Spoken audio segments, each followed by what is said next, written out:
Why do you have two big bruises on your arm? Oh, Are you getting hit at home? Dude, they look gnarly, huh? I didn't even see that. Whoa. They look like they used to be gnarly. They are from, well, I went to do this comedy festival in Bentonville, Arkansas. Heard about it. Super fun. Shout out everybody who put it on. Shout out Kaz. Shout out Raj. Shout out Sam. To a lesser extent, I don't think he did as much, but yeah, but attaching a name is pretty big. It is big, and everybody knew their role. Yeah. But yeah, so one of the things we did during the daytime was go to an archery range, shoot bows and arrows. Oh yeah. And I'd never done that before, and you got a little woos. It was like it drags across your skin, and I was like, oh, and then I did it immediately on the next one again. Yeah. Like, oh, I've done that before. It like 3 or 4 times in the same spot. I shot a bow and arrow off a horse once. Pretty cool. That's fucking rad. Pretty cool at horse camp. How was your aim? You a crack shot? Not great, but not bad. I actually have really good aim with like guns and other things like that. Okay. Remember when I got that Nerf dart in Bobby J. Cox's mouth? I do. First try. Yeah, first try. I'm kind of good at stuff like that. Yes, you are. You've killed a man before. Well. Oh my god. Oh my god.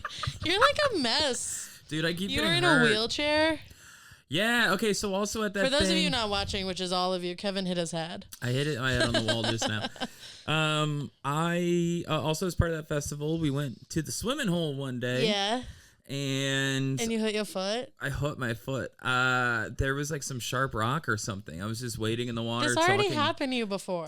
Not in the water. Wait, when? When you were in like somewhere, you were in Spain or something. Oh, I stepped on and you were on acid and you hurt your foot. Yeah, kind of. I hurt my paw again. You gotta wear water shoes, I think. Dude, I know. This is why you got soft feet, dude. Dude, I got soft feet. Never worked a day in my life with my feet.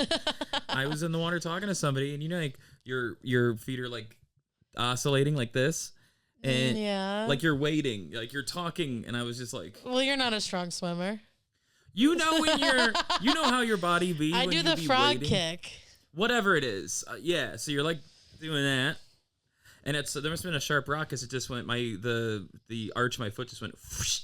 It's like sliced on something, and then I made it everybody's problem all weekend. Yeah, I was people pitied me, and it was pretty cool. That's good. You said I got a bruise on my arm and a cut on my foot. Yeah, dude, I got to get a wheelchair. Dude, I was getting beat the fuck up. The same day I cut my foot, I left my phone in an Uber. Oh my god! What are you, 19? And it was my phone that had called the Uber, so you couldn't contact the Uber driver. And so you have to call the phone so that he answers the phone, which he wasn't answering because it was on silent, and it was in the back seat, and he didn't know. So then you get a hold of Uber's customer service, but customer service ain't what it used to be. Like it's just like message boards where companies are like, figure it out. It's a robot. Yeah, it used to be 1-800 numbers. So now if you go to Uber's customer service, it like wants you to log in with your password. I don't know my Uber password. So thankfully, a couple other comics helped me out, both with my foot and my phone. Shout out comedians. Shout out comedians helping each other. Shout out. There's this like it's actually really sick, this new program that people who run Don't Tell started where you can like ask for a grant or assistance if you're like sick or what. It's like basically like a thing. That's nice. For comedians. It'd be really funny if you asked for one for that. I'm at a comedy festival and I cut my foot and I lost my phone and I'm having a really hard time. And everybody's making fun of me and it sucks. It's for people who like can't do comedy because they had surgery. Yeah. But yeah, man, it was a great time. Shows were really great. One of the shows was with, do you know Heather Shaw? I know the name. She has like Jim Carrey face is kind of her claim to fame. Oh yeah. Super funny comic. Cool. She's an example of somebody who I haven't seen in years and years and years, and then we immediately like reconnected and hung out, had a great time. That's great. Andrew Polk hung out all weekend. Bunch of new people. Shout out new friends in Minneapolis and all over. That's a fun thing about a festival is it's like a summer camp for like a weekend. Especially that one seemed like it because you were like swimming hole and archery and little activities. That's the thing. Festivals really just like you want to make the shows good, but some of it's out of your control. But if you can make the hand good, it's all worth it. Also remind me I have something to tell you about that off mic. Tyler cut that. About hangs? Yeah, about festival hangs. Okay. I'll tell you later. I'll tell you later. I I can't. wanna know. We're videoing. We can't edit all it right. out, and I can't say All it. right. Other news though. Oh, dude, you know what else happened? What else happened? I gotta give a shout out to Big shout out day for you. Big shout out day. I made a bunch of new friends, and like I said, saw some old ones and stuff. So this same day, okay, so I cut my foot in the morning. Mm-hmm. I'm like swimming for like 20, 30 minutes. So you said that like when people are like, I cut my teeth in Chicago. Cut my foot in the morning. I cut my foot in the morning. Lost my phone in the afternoon. Yeah. And then at night, okay, it was like, all right, shows are done. Time to go to the after party. Yeah. And me and some other, hey, Kev, come on, we're piling in this car. And we get in.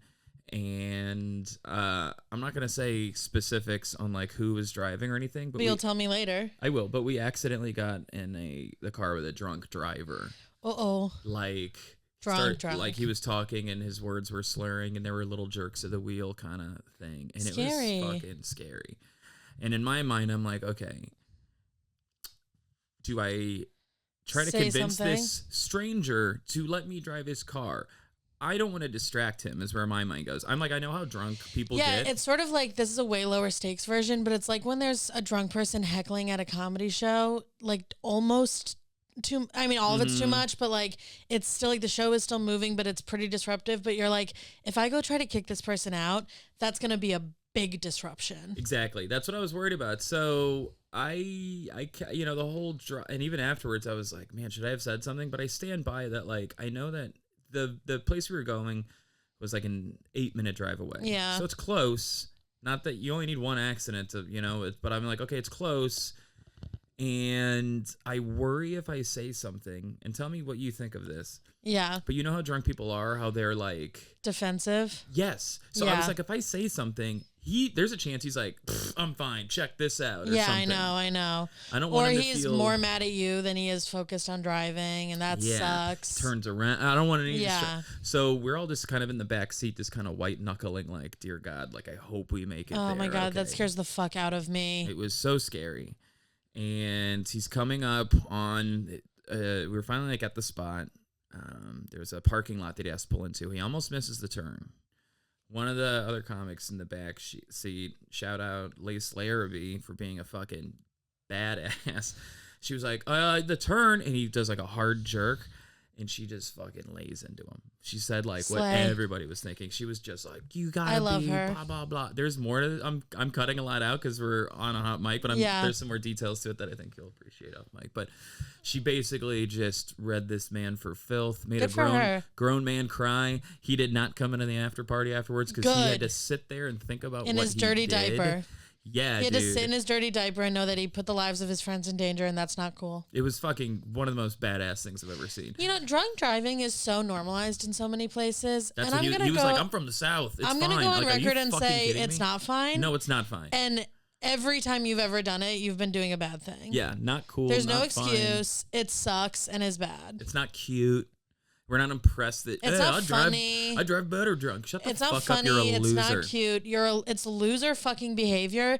It's dangerous and it's mean. So that's exactly what she said to his face. She's like, "You're a fucking That. loser." She's I love like, that. "You got I love that. You should be ashamed of yourself." That makes like the hair on the back of my neck stand up. I love when someone gets what they deserve verbally. Yes, dude, it was awesome. It was awesome. I have only driven drunk once in my life, and it was an accident. Mm-hmm. Have I driven high? Come on now. But also don't do that. Yeah. But you know, whatever. But it was because I moved to New York. Yeah. And I got very used to like getting drunk and going home because I would just walk home or take the train. Yeah. So I was drunk at a house party. I went home for a few weeks to upstate. Yeah. I was drunk at a house party, and I just didn't realize that I was driving drunk until I was pulling into my parents' street. And then I went, oh my God, I'm drunk out loud. Wow, dude. And because you're kind of having a good time at first. You're like, your song comes on the feels radio. Good. You're vibing. Yeah, dude, you're 40-minute drive, by the way. Yeah, crazy. Bad. And after that, I wasn't ready to quit drinking. So after that, I sold my car the next week. Oh, wow. Because I was like, I don't ever want that to happen again. When I woke up the next morning, I was so fucking scared. Yeah. Because I didn't remember any of the drive until I pulled into my parents' street. Yeah. Scary. Dude, terrifying. Scary. I look back when I lived in St. Louis, I drank and drove so many times. Yeah.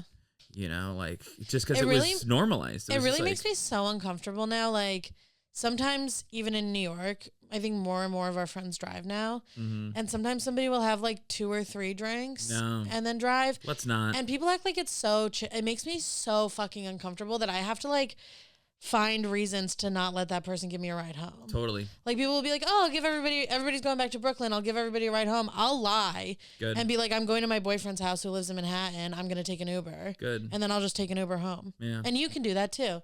You can lie whenever you want. Well, for safety. Yo, lying is cool, actually. Lying is cooler than drunk driving. We're getting into the colder months. Let's have a liar's winter. Ooh, I like this. We had a bratty summer. Let's have a lying winter. A lying winter. Both meanings. Yes. Lay around a lot and don't tell the truth. Lay around and be a little fib. Do a little fib every now and then. If I may, why don't you spin a yarn? Spin a yarn. Do a fib. It's fun. You ever do a little fib for fun? I will do little fibs when like you have a chatty waiter or something. Yeah, that's always fun. Be like, we're celebrating parole or some sort of like fucking thing like that, but try to play it straight. Yeah, or like me and my boyfriend of the pod, for our second date, we went to Margaritaville. Yeah. So he made a reservation and put in the notes that it was our 2-year anniversary because we thought it'd be funny. I love that. That's a fun lie. Can I tell you something Jenny, girlfriend of the pod, came up with last night? Yeah. We went out to dinner. And, you could, the little reservation thing, right? Yeah. You can type it there. Or if the server when they just ask how everything is, just lie and just say, we had our first date here. We love coming here. That's sort of thing like that. Yeah. I love that. See if you get a dessert out of it. Also, anytime you go to a hotel, as long as it's not in like Timonium, Maryland, because they won't believe you. I was just there. Shout out to Magoobies, but not the town. Shout out Magoobies. Shout out Magoobies, but not the damn town. There's nothing else there. It's insane. But if you're in Timonium, go to Magoobies Joke House. Quote, where comedy lives in Timonium, Maryland. And dies. Yeah. 370 seats in Timonium, Maryland. So if you're at the Holiday Inn in Timonium, they won't believe you. But if you're in like any place that this could be true, just tell them it's your honeymoon. Yes, dude. They'll give you free stuff. Yeah, they will. They'll be nice to you. Mm-hmm. You know, you can also do that like when you're checking in for a flight. Yes. Maybe you'll get a little upgrade. I haven't tried the check-in flight thing. I've heard that before. That's a good one. That's a big one. Yeah. I don't travel with a significant other often enough to do it because historically I've dated a broke boy. Yep. But I recently started traveling with boyfriend of the pod and we do that. Yeah. It's nice. They've done it. So it's worked. I had to cause a little scene because I think I might have told this on the pod, but the hotel, blah, blah, blah. Mm-hmm. So when I called the new hotel, I threw in, it's our honeymoon. I think I said it's our anniversary because we were in Boston. And I was like, I don't want to seem like someone who would anniversaries. Believable. I don't want to seem like someone who would go to Boston for her honeymoon. It's his birthday. Two nights Boston honeymoon. I don't want that to seem. That's not great. That's not fun. It's not great. Bad optics. That's not great. Mm-hmm. So I think I said anniversary. And it worked. They gave you that little extra. They gave us, because I paid for there was 3 tiers of rooms. Yeah. I paid for the middle tier, and our room was top floor, king size bed, balcony. I was like, this is top balcony. Tier. Balcony, 24 floors up. Can I say a king size bed is a little too big? Sometimes it's a little too big. I don't like it. Sometimes I like it. I like it more by myself. To snuggle? Yeah, if I'm with my partner. But you can still snuggle in the king. I'm not a. No, well, that's the thing. To be honest, between the two of us, I'm probably the more cuddly one. So it's not like between you and your girlfriend. Mm-hmm. You said that like it was like I can tell by the looks of you, you're not the cuddly one in your relationship. I'm for sure the cuddly one, but here's the thing. It's not like we could meet in the middle and stuff. That ain't happening. It's more of a foot touch. I love a foot touch. You know what I mean? I'm a big foot touch guy. 2 feet kind of touching while you're on your iPad over here or whatever. I love alone phone time with the feet touching. And sometimes a king is like those feet are too far. You're like on opposite sides of the room. It feels crazy, but I have to fully extend to get a foot. Now I'm looking desperate. I want a natural occurring foot touch. I think I would not like a king in my house, but I like it in a hotel.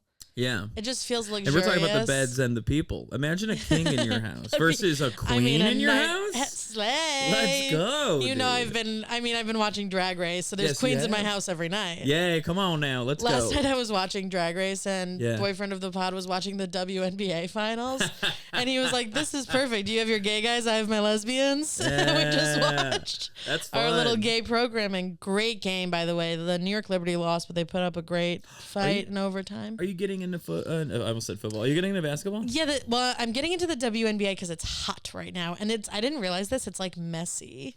Hot how? What do you mean? Like, Well, because okay, so Caitlin Clark, who played college basketball, Mm-hmm. and Brianna Reese, I think her name is, something like that. There was a couple players this year who played college who were like fucking great, Mm-hmm. and it really kind of made the whole country be like, Reese I've heard of before, yeah. women's basketball is actually sick. People who are like, my boyfriend is a big basketball fan, Yeah. and he says it's a lot more like team play than men's basketball. Men's basketball is a little bit more like, you know, a lot of 3-point shots, a lot Yeah. of sort of solo. Yeah. And women's basketball is more like play, like they have to have good plays to score points. That's cool. You know, so if you like love basketball, a lot of Yeah. people get into women's basketball. And I was watching this game, and it was one of the most, if not the most exciting basketball game I've ever seen in my life. Wow. They kept tying it in overtime. Wow. It was like the New York Liberty was up by 18 at the beginning. The other team came back from behind. It was very stressful. It was big, high stakes. It's the finals. It was huge. That's cool. Yeah. Where do they And play? also lesbians love it. So it's like they play in New York. No, but like where? I don't know either. I think Barclays. They do it at Barclays? I think so. I'd be down to see a Liberty game. That's Well, we were going to go last night, me and Eli, but tickets like went up. The price went way up like last minute. So we were like, we're going to the next one. Yeah. But I think as long as they stay in the finals, I think we might go to one. That's huge. They have 4 more games. We'll see. It only took, I don't know when the WNBA was founded, but it, you know, it's finally happening. And I was watching it and it was sold out. Like it was full. And people were like jazzed, dude. That team play thing is Spike interesting. Lee was there. Jason Sudeikis was there. Great. That team play thing is interesting because I had seen a thing about like in the 90s, basketball was big because it was like the Chicago Bulls, right? It was like Michael Jordan, Dennis Rodman, right? Yeah. Doing these dunks, tongue out, slamming them. Yeah. And I didn't realize this till I saw like a fucking nerdy video essay about it that popped up. But like, that doesn't happen anymore. I know. They've learned that like, well, it's very like efficient now. It's very efficient. They've learned that 3 points will get Is you a more than better 2. lead. And so, yes. And so they're focusing more on players having like a really good 3-pointer than some flashy, showy, cool kind of style. Yeah. And so I've heard for years that viewership was like on the decline. And it's cool I mean, this one was also cool because it was overtime in the finals, so they were fouling the shit out of each other. And like I said, it's messy. But it's cool that the women are coming in to pick it up. Yeah, like sometimes somebody will like foul their ex-wife. No. And then like the other person on their team is their new girlfriend, and it's like a Are you making this up? No, because a lot of them are gay. No, but that's real. That's real. So somebody's like someone will post up on their ex-wife and then have to like pass the ball to their new girlfriend, and glances are exchanged. That's really fun. Yeah, it's cool. It's cool, and it's like they all know each other very well. How can they combine that for everybody? You know what I mean? Yeah, they need to make like a TV show about like when they go back to the hotel after. Yes, dude. You know? Can't take that. Can't take that. That's ours. That's spoken for. That's ours. All right? Real Housewives of the WNBA. Yes! Also, a lot of them have like a second job, which sucks and is sad, but it's funny. Really? Yeah, well, until What are this they, year, like they cheerleaders? really didn't get paid well. Really? There was like one woman who like is the director of a funeral home and also No plays in the fucking WNBA. way, dude. Yeah, it's crazy. Imagine being a professional athlete. And it's like your side hustle. Dude, I get it if it's you're like a darts guy, but Hey. if you're running around like that, I'm just saying. Boyfriend of the pod is in a darts league. Shout out No, but even he would admit to the darts team. he would admit that a professional guy who plays cornhole probably shouldn't make more than a teacher. Yeah. That's fair. Yeah. WNBA. There's one guy who's they're like working. There's one guy who's like the darts player of like the world, and he's 16, looks 40, British. Oh boy. British. I bet, of Yeah. course. And I asked Eli, I was like, do you think he like gets pussy off this? And he has a girlfriend who is very pretty, but she's not NBA pretty. You know, she's like very darts hot. That's really funny. It's like perfect. Darts hot is she's fantastic. British darts hot. You know what I mean? Yeah, I think so. A couple teeth missing. Oh, like fake teeth, but not the best ones. Chiclets. Know? Yeah. It's interesting. Aren't they? What's his name? I don't know. Should I ask? 16, Hold on, let me ask. All right. I bet I can. I bet I can Google 16-year-old darts guy. I think he's like 18 now. Luke Littler. Let me see it. I don't know his name, but I know his face. Wow, that dude. Yeah, that's him. Doesn't he look 40? Straight up 40. Dude, what? He's a little pudge guy. And he's like, I like him. A little receding hairline. I kind of want this little guy to hang out with me. He looks fun. Yeah, no, he seems like a fun time. He seems like a fun. Look up now. Google girlfriend. Yeah. Yeah. Okay. What's that? Luke Littler. Luke.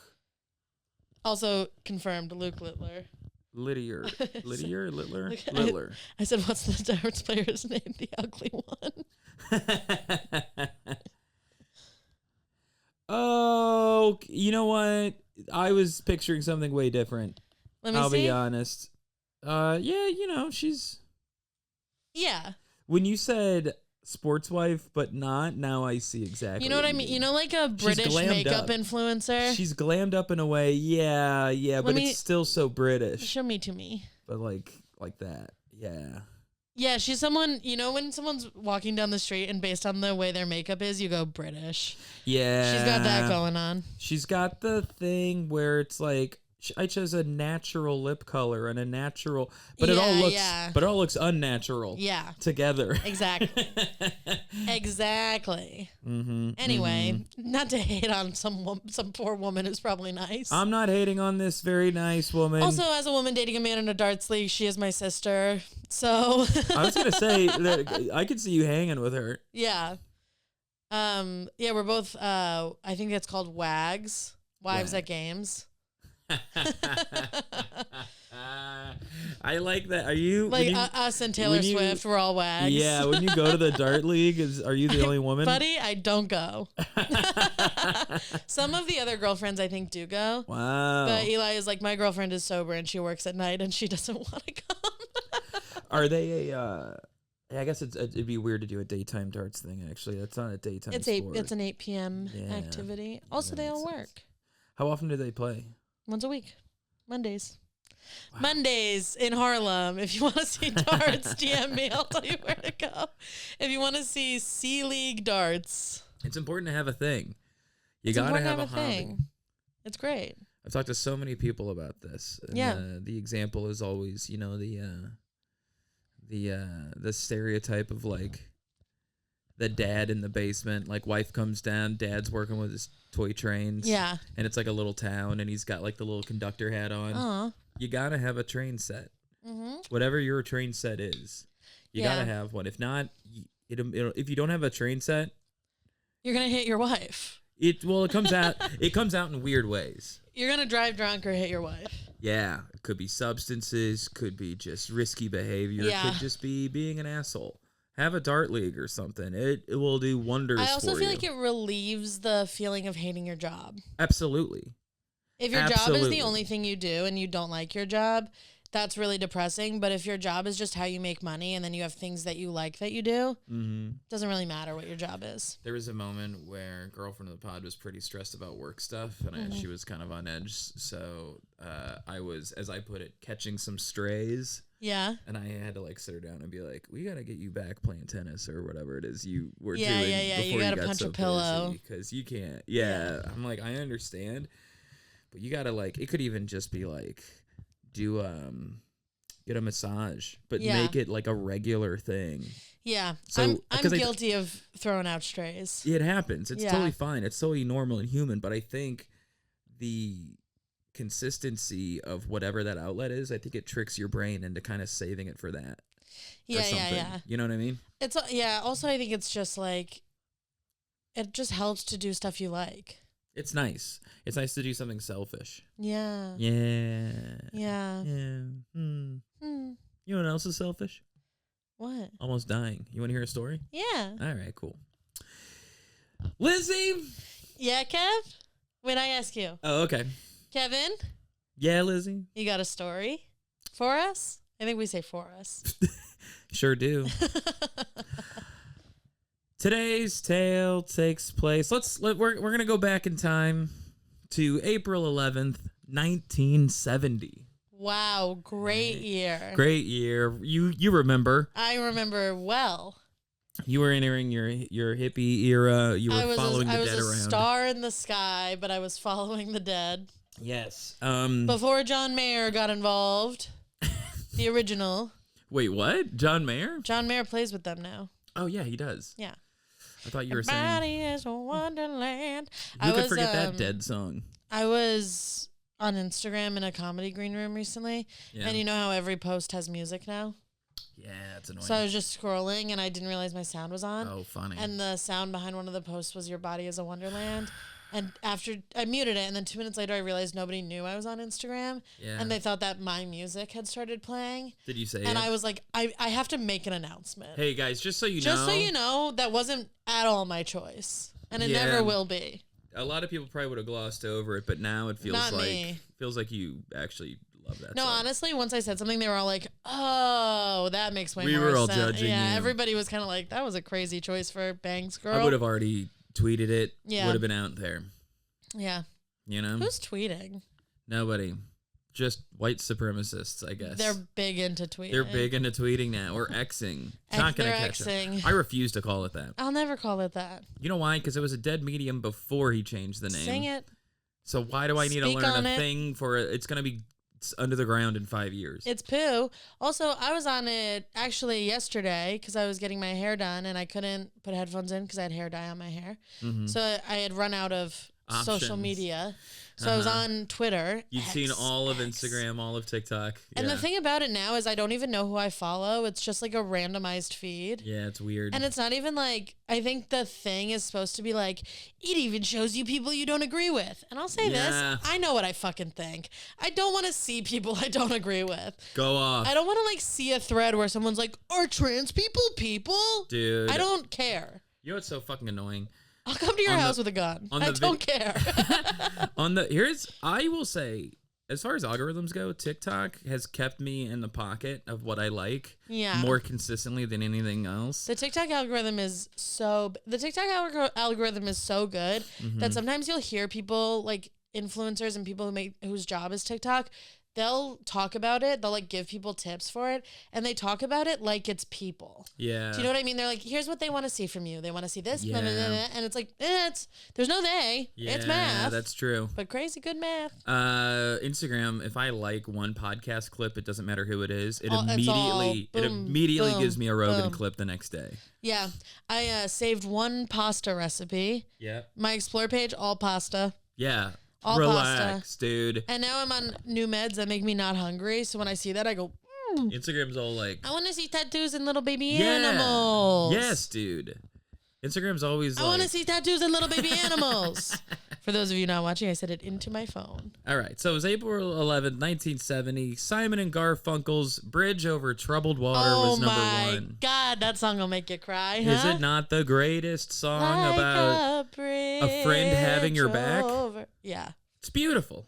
One time Tracy Morgan was talking to a friend of mine and he referred to the area between a vagina and an asshole as a bridge. Over troubled waters. That's fun. I like that. Number two is the Beatles, Let It Be. Heard of it. And rounding out the top three, the Jackson 5 with ABC. What a crazy year for music. What a great fucking time. Bangers. Bangers all around. God, imagine. All different genres. Imagine being like 21.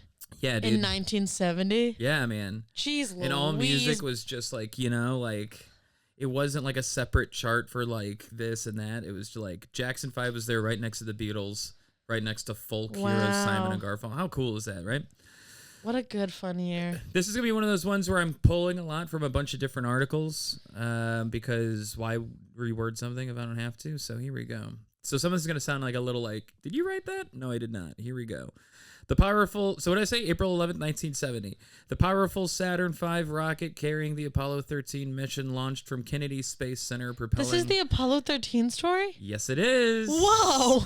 Propelling. Have you guys heard about this? What a classic close call. Yeah, and we never did it before. So I have a list of high-profile close calls. Me too, but I'm kind of afraid of them. And I know, me too. And so last night I watched the movie. I was like, fuck it, I gotta do one of these. Like I'm sitting on these. So last night I watched the movie, and today I researched it. And very shocked. Honestly, dude, the film. I didn't know this when it came out. The film praised, highly accurate.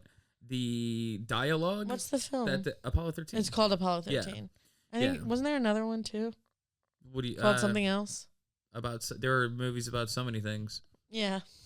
There was another movie about something else. I went absolutely. to space camp when I was in sixth grade. Okay, space camp. Space camp on a school field trip. Yeah. And by the way, fun. Of course. Wouldn't have been my choice because I wasn't a dork nerd loser. Right. But once I got there, fun. Right, I bet. Bad food, fun. Montreal. Anyway, we watched 2 movies on the bus going there, and one was Apollo 13, and one was a similar movie that I think was about, but I can't remember. You think it was about the same flight or a different flight? Maybe it was a different flight. I was in 6th grade. I don't know. Okay, there might have been, but I have a lot to say about space camp. We should get into that sometime. I think we will this whole episode. Okay, great. Launched from Kennedy Space Center, propelling astronauts Jim Lovell, Fred Hayes, and Jack Swigert on what was intended to be humanity's. American boys, huh? Yep. Jim, Fred, and Jack on what was. I mean, Tom, Dick, and Harry. Let's go. Which was intended to be humanity's 3rd lunar landing. Let's walk us allegedly. Through what was meant to be. If you believe in the other ones. Oh, yes, of course. Depending on your belief system. If you're a fucking Stanley Kubrick, I'm looking at you. Yeah, if you're a sheeple, I guess. Do you think it was real? The moon landing, yeah. Yeah, me too. Yeah. But I could easily be swayed. It just doesn't seem worth it to fake it. I think it does. That's why I could be swayed. I think it seems worth it to beat Russia. Yeah, but it's not like a real... Because if you saw the drop-off of interest after that first moon landing, it was just for vanity. I feel like we got other stuff to focus on. Yeah. That's just, But then wouldn't that make it more likely that they faked it? Because it'd be so much more work to actually do it. Why don't you say that to Fred, Jack, and Jim, who were up there? Well, they didn't. They were on the Apollo 13. They weren't up there. They went. I'll say that to fucking Buzz Armstrong or whatever his name is. They didn't land, but they went to the moon and back. Yeah. So why? Is Buzz the guy's name? Buzz Aldrin. You said Lightyear. Space Camp. Fucking awesome. How much was Space Camp? Camp? I thought it was Armstrong. Yeah, Buzz Armstrong. You said Lightyear a second ago. You said you didn't know. You just said. I did not say Lightyear. Yes, you did. I said Armstrong. You said Buzz Lightyear. Because I wanted to say Lightyear, and I was trying really hard not to. I swear you said Buzz Lightyear. You know what? I'll give you this. I was definitely thinking Lightyear. And then you said it. All right. Buzz Lightyear or whatever. What's his name? Armstrong. Buzz Armstrong. Well, they shouldn't have named Buzz Lightyear that. It's too confusing. No, it's not confusing. That's who they named Buzz Lightyear after. It's too confusing. It's actually pretty simple A to B. Doesn't the idea of a Lightyear trip you the fuck out? Yeah, for sure. Anyway.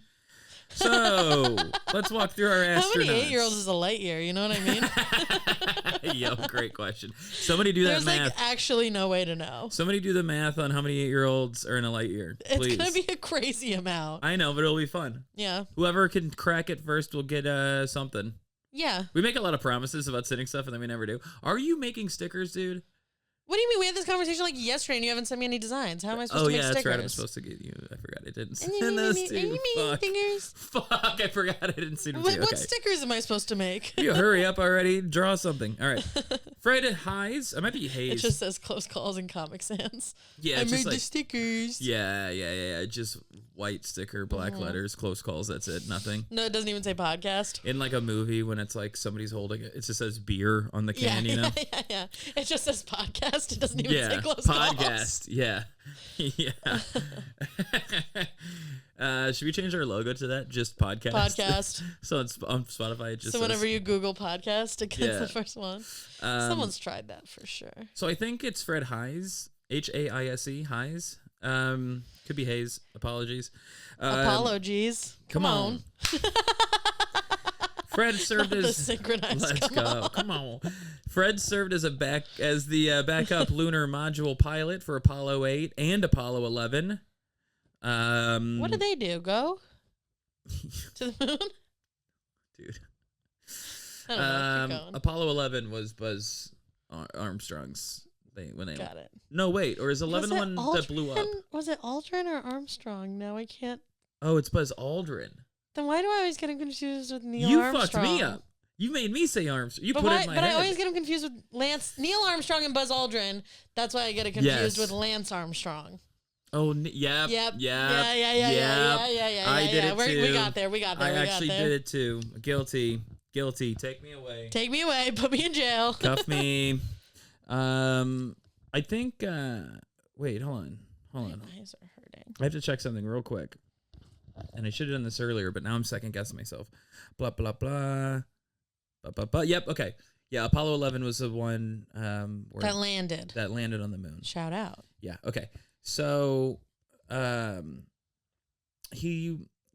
Fred, he was a backup lunar module pilot. So he was benched for 8 and 11. So Apollo 13 was his only space flight. But he's been training for a long time and he's ready to go. Backup means he was on Earth the whole time. Yeah. I didn't know if backup meant like you're in a chair in the back in case somebody gets sick. Just like a musical, you have your lead and then you have an understudy. But I think I'd want the understudy to be in space in case something went down up there. Oh, right. No, they don't do that. That's dumb. Not really a lot of... What if the guy has a heart attack? Whoa. Hello? No, they are in peak physical shape. That's true. These are but anybody can just to have be an an astronaut, aneurysm. you have to be like a Marine. I know. And a genius. I know. You know what I mean? Yeah, you have to be physically and mentally the best we have. Yes. So you absolutely, yeah. And you have to wear a diaper. Yeah. Isn't that funny? You have to be the smartest, strongest person on Earth, and then they put you in a diaper in a tin can and send you to the moon. They pee in the little pouches and stuff, right? I think they were. They're not just pissing and shitting all over themselves. No way. No, but for like a week. But it's like diaper technology. You don't take the suit off to go, I think. No, there's like. Yeah, but once the suit's on. Yeah. You're going in the suit.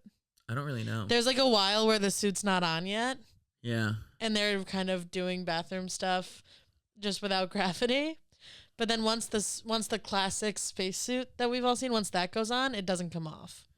You might be right. I am. I went to space camp.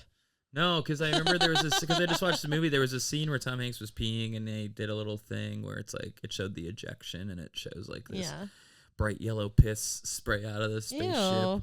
It was the sun hits it and they're like, it's beautiful. It's like a little joke, a little comedic relief moment. But there are some people that are up there, stuck up there right now. Space. We sent some people up there, not getting them back for a few months. Oopsie. Well, then this might be relevant. Yeah. So I've mentioned Fred. You want to hear about the other two? Yeah, but real quick, one of them has a daughter on TikTok. Never gonna start. I'm just saying it's a good watch. He has a daughter on TikTok, and she's like, "It is what it is. I'll see him in 8 months." Crazy, oh, really? Crazy. You have to believe. You have to hold your faith that he's gonna get back okay. Right? It's like Tinkerbell. There's something you can do down here. Yeah. PMA. It's all about a positive mental attitude. All right, so Fred Hayes, Apollo 13, his only space flight, backups for 8 and 11. Jack Swigert, he was a last-minute replacement. He was replacing Ken Mattingly. That's giving Final Destination vibes. It's a little spooky. Yeah. A little spooky here. And he's the one who first famously reported, Houston, we have a problem. Oh, that was him. Or the actual quote was, Houston, we've had a problem here. And not as catchy. Not as catchy. They cleaned it up. I like that. But for the most part, when you watch the movie, the dialogue was pulled from the actual transcripts. Wow. It's pretty cool. And lastly, Jim Lovell participated in 3 other space missions. So he's been to space. He's the grizzled vet of the crew. Kinda, yeah. So he was part of the Gemini 7, Gemini 12, and Apollo 8, where he became one of the first 3 astronauts to orbit the moon. Wow. He was also the first person to fly into space 4 times. This would be his 4th and final mission. And he was the first person to journey to the moon twice, though, as we learn, he never landed. This guy's a badass. We're big fans of Jim. That's who Tom Hanks plays in the movie. Do you think the second time he got up there and he was like, "There you are, old girl"? Kinda. I like that. Yeah, there was a real longing to be so close and not be able to hit it, you know? But also, this guy was in the pocket. Yeah. And he was very important. These guys, they don't let their emotions get the better of them. He was a very important part of getting everybody back. Yeah. I feel, you know? Yeah. There's a part in the movie where the other two got so he had been up before and he never got to touch, and like the whole movie Tom Hanks is like, but to like actually get to walk on it, you know? It's like, my whole life has been like waiting for this moment. And then they finally get up there, and they're gonna have to turn back. And the two young bucks are kind of like, "Oh, look at it! She would be so great just to touch." I don't know why I give him an Irish accent. Oh, it would be great to just touch down. Yeah, these are on that American rock. men. Yeah, I don't know why I did that. And don't you forget it. And he just goes, "Hey, let's not forget our assignment here, fellas. I want to get home." And they're like, "Yeah, you're right." It's like that kind of thing where they're also, like, what a privilege to even go near it. You know, I will say this really quickly. Being played by Tom Hanks, I think, is the greatest American honor one can have bestowed on them. Boom. Everyone who's ever been played by Tom Hanks, hero. Jim Lovell. Hero. The Sully, the Somali pirate guy. Yep. That's his thing. It's like if we need to give somebody reverence and recognition in the movie they're in, throw Tom Hanks in there. Let him play that guy. The last honorable movie star. You know? There's something about him that is like an everyman and noble at the same time. Yes. Yeah. You know? People respect Tom Hanks. It's like being knighted, but more. Yeah. Tom Hanks is for what do I want to say? Tom Hanks is for, I don't want to say noble again, but for like having, how do we articulate this? You're so close. Tom Hanks is to being honorable what Robin Williams is to hold a childlike wonder. Yeah, okay. You know what I mean? Yeah. Like when Robin Williams died, it kind of felt like a part of the fabric of society is now gone forever in a way. Dude, when Tom Hanks got COVID, that was the thing that made us all be like, COVID is not a joke. He played Mr. Rogers, which is the... I forgot about Mr. Rogers. You know? I mean, geez Louise.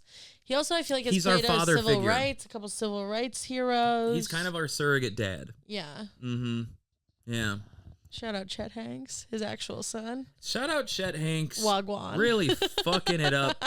Really, he's kind of funny. Sorry to admit it, but he's kind of funny. He is funny and how ridiculous he is, but it's funny because it's just the most respected man, and here's his... I know, and his son is a joke. Here's his snotty kid being like, "My dad sucks, right?" And it's like, "No, dude, your dad's awesome. We all love your dad." You know who will never be played by Tom Hanks?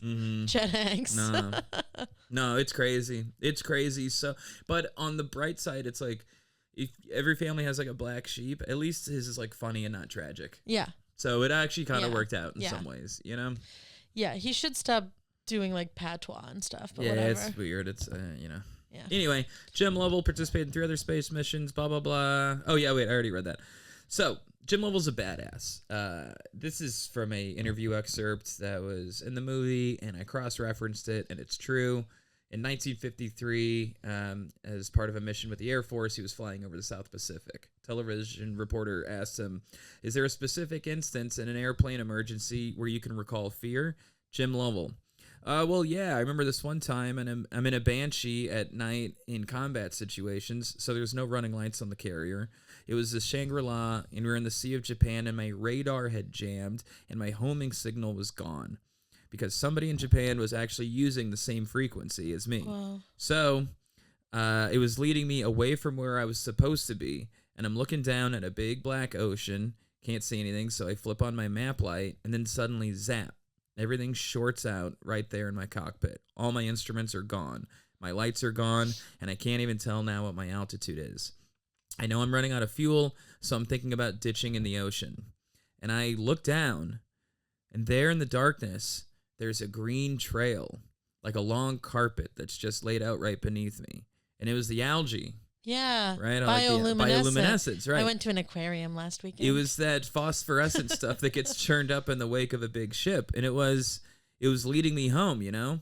If my cockpit lights hadn't shorted out, there would have been no way that I would have been able to see that. So you never know what events are going to transpire to get you home. He's already a survivor. This guy might be the last great adventurer. That fucking badass. Yeah. And then he went to space. That's what I'm saying. The sea and space. Really both? cool. Really cool. Wow. That algae story is rad, dude. Yeah. So that tells you the kind of guy where he's got luck on his side. Yeah, if that happened to me, everything shorts out. I'm in the middle of the I ocean. pull my brains out. I poop my pants, throw up, and kill myself. I hit the eject button. I don't have time to see the algae. I'm too busy killing my damn self. Oh, light went out. Oh, all right. Bang. You know what else is going out? My light. Well, nice. Got sad there for a minute. Cool. Yo, cool. Yeah, it's sad to kill yourself in sick. the ocean. Don't make that my fault. So this mission was Or kind anywhere. Come Okay, on. go ahead. Be cool. Don't do that. Don't do that. This mission was kind of doomed from the start. Including a last-minute crew change. Just before launch, command module pilot Ken Mattingly was replaced by Jack Swigert due to a measles scare, disrupting the established crew dynamic. Was this pre-vaccine? What the fuck are measles? I don't really know. Well, you got vaccinated for it probably. Did you get all your shots when you were a kid? Mm-hmm. Yeah, so you're good. But like, what? I was gonna look it up, I and I don't thought know, I thought this would be a good opportunity for us to try to explain our way out I was of it. gonna try to, but I'm thinking of mumps. Do you have like? I think you get a fever. I know that. Yeah. Is it? It sounds like something that would have a rash or bump situation. Yeah, it does sound rashy. Measle. Measle. If you had to get, do you think there's nausea involved? Yeah, I would guess flu-like symptoms plus bad rash. That's maybe some sores around the mouth. I'll lose the sores, but everything else you said was exactly what I was thinking. Yeah. Now, have we been told what measles is at some point, or are we is it just the vibe? I watch a lot of like Grey's Anatomy and House and stuff like that, so maybe I've seen a little. I just think the name kind of sounds like that, right? Yeah. Let's look it up. Measles infects the respiratory tract and spreads throughout the body. Symptoms include a high fever, check, cough, check, runny nose, check, and a rash all over the body. Go! All Let's over the go, body's dude. crazy. Let's go. Also, that's like most sicknesses. Anyway. Kind of sounds like chickenpox too. Are they itchy? Are rashes are always itchy? Or are they You know, just chickenpox is a herpes virus? Really? Yeah. Yeah. Isn't it funny? Like, did you ever have like a chickenpox party kind of thing? No, I got the vaccine. I'm younger than you. What, they started vaccinating for that? Yeah, like, yeah. Wait, so you never had chickenpox? Nope. That's a thing? But I've been vaccinated for it, so I can't get it. That's a generational thing? Yeah. I had no idea. What was it? I don't know how serious. I know like if you got it when you were older, it was actually really bad. Yeah, so the reason you don't want to get it when you're younger is because if you get it when you're younger, because it's like the herpes virus, it stays technically inside you. So when you're older, you get shingles. Okay. But you have to have gotten chickenpox to get shingles. So shingles could hit me at any moment. At any moment, but you know who it can't hit? Huh. Me.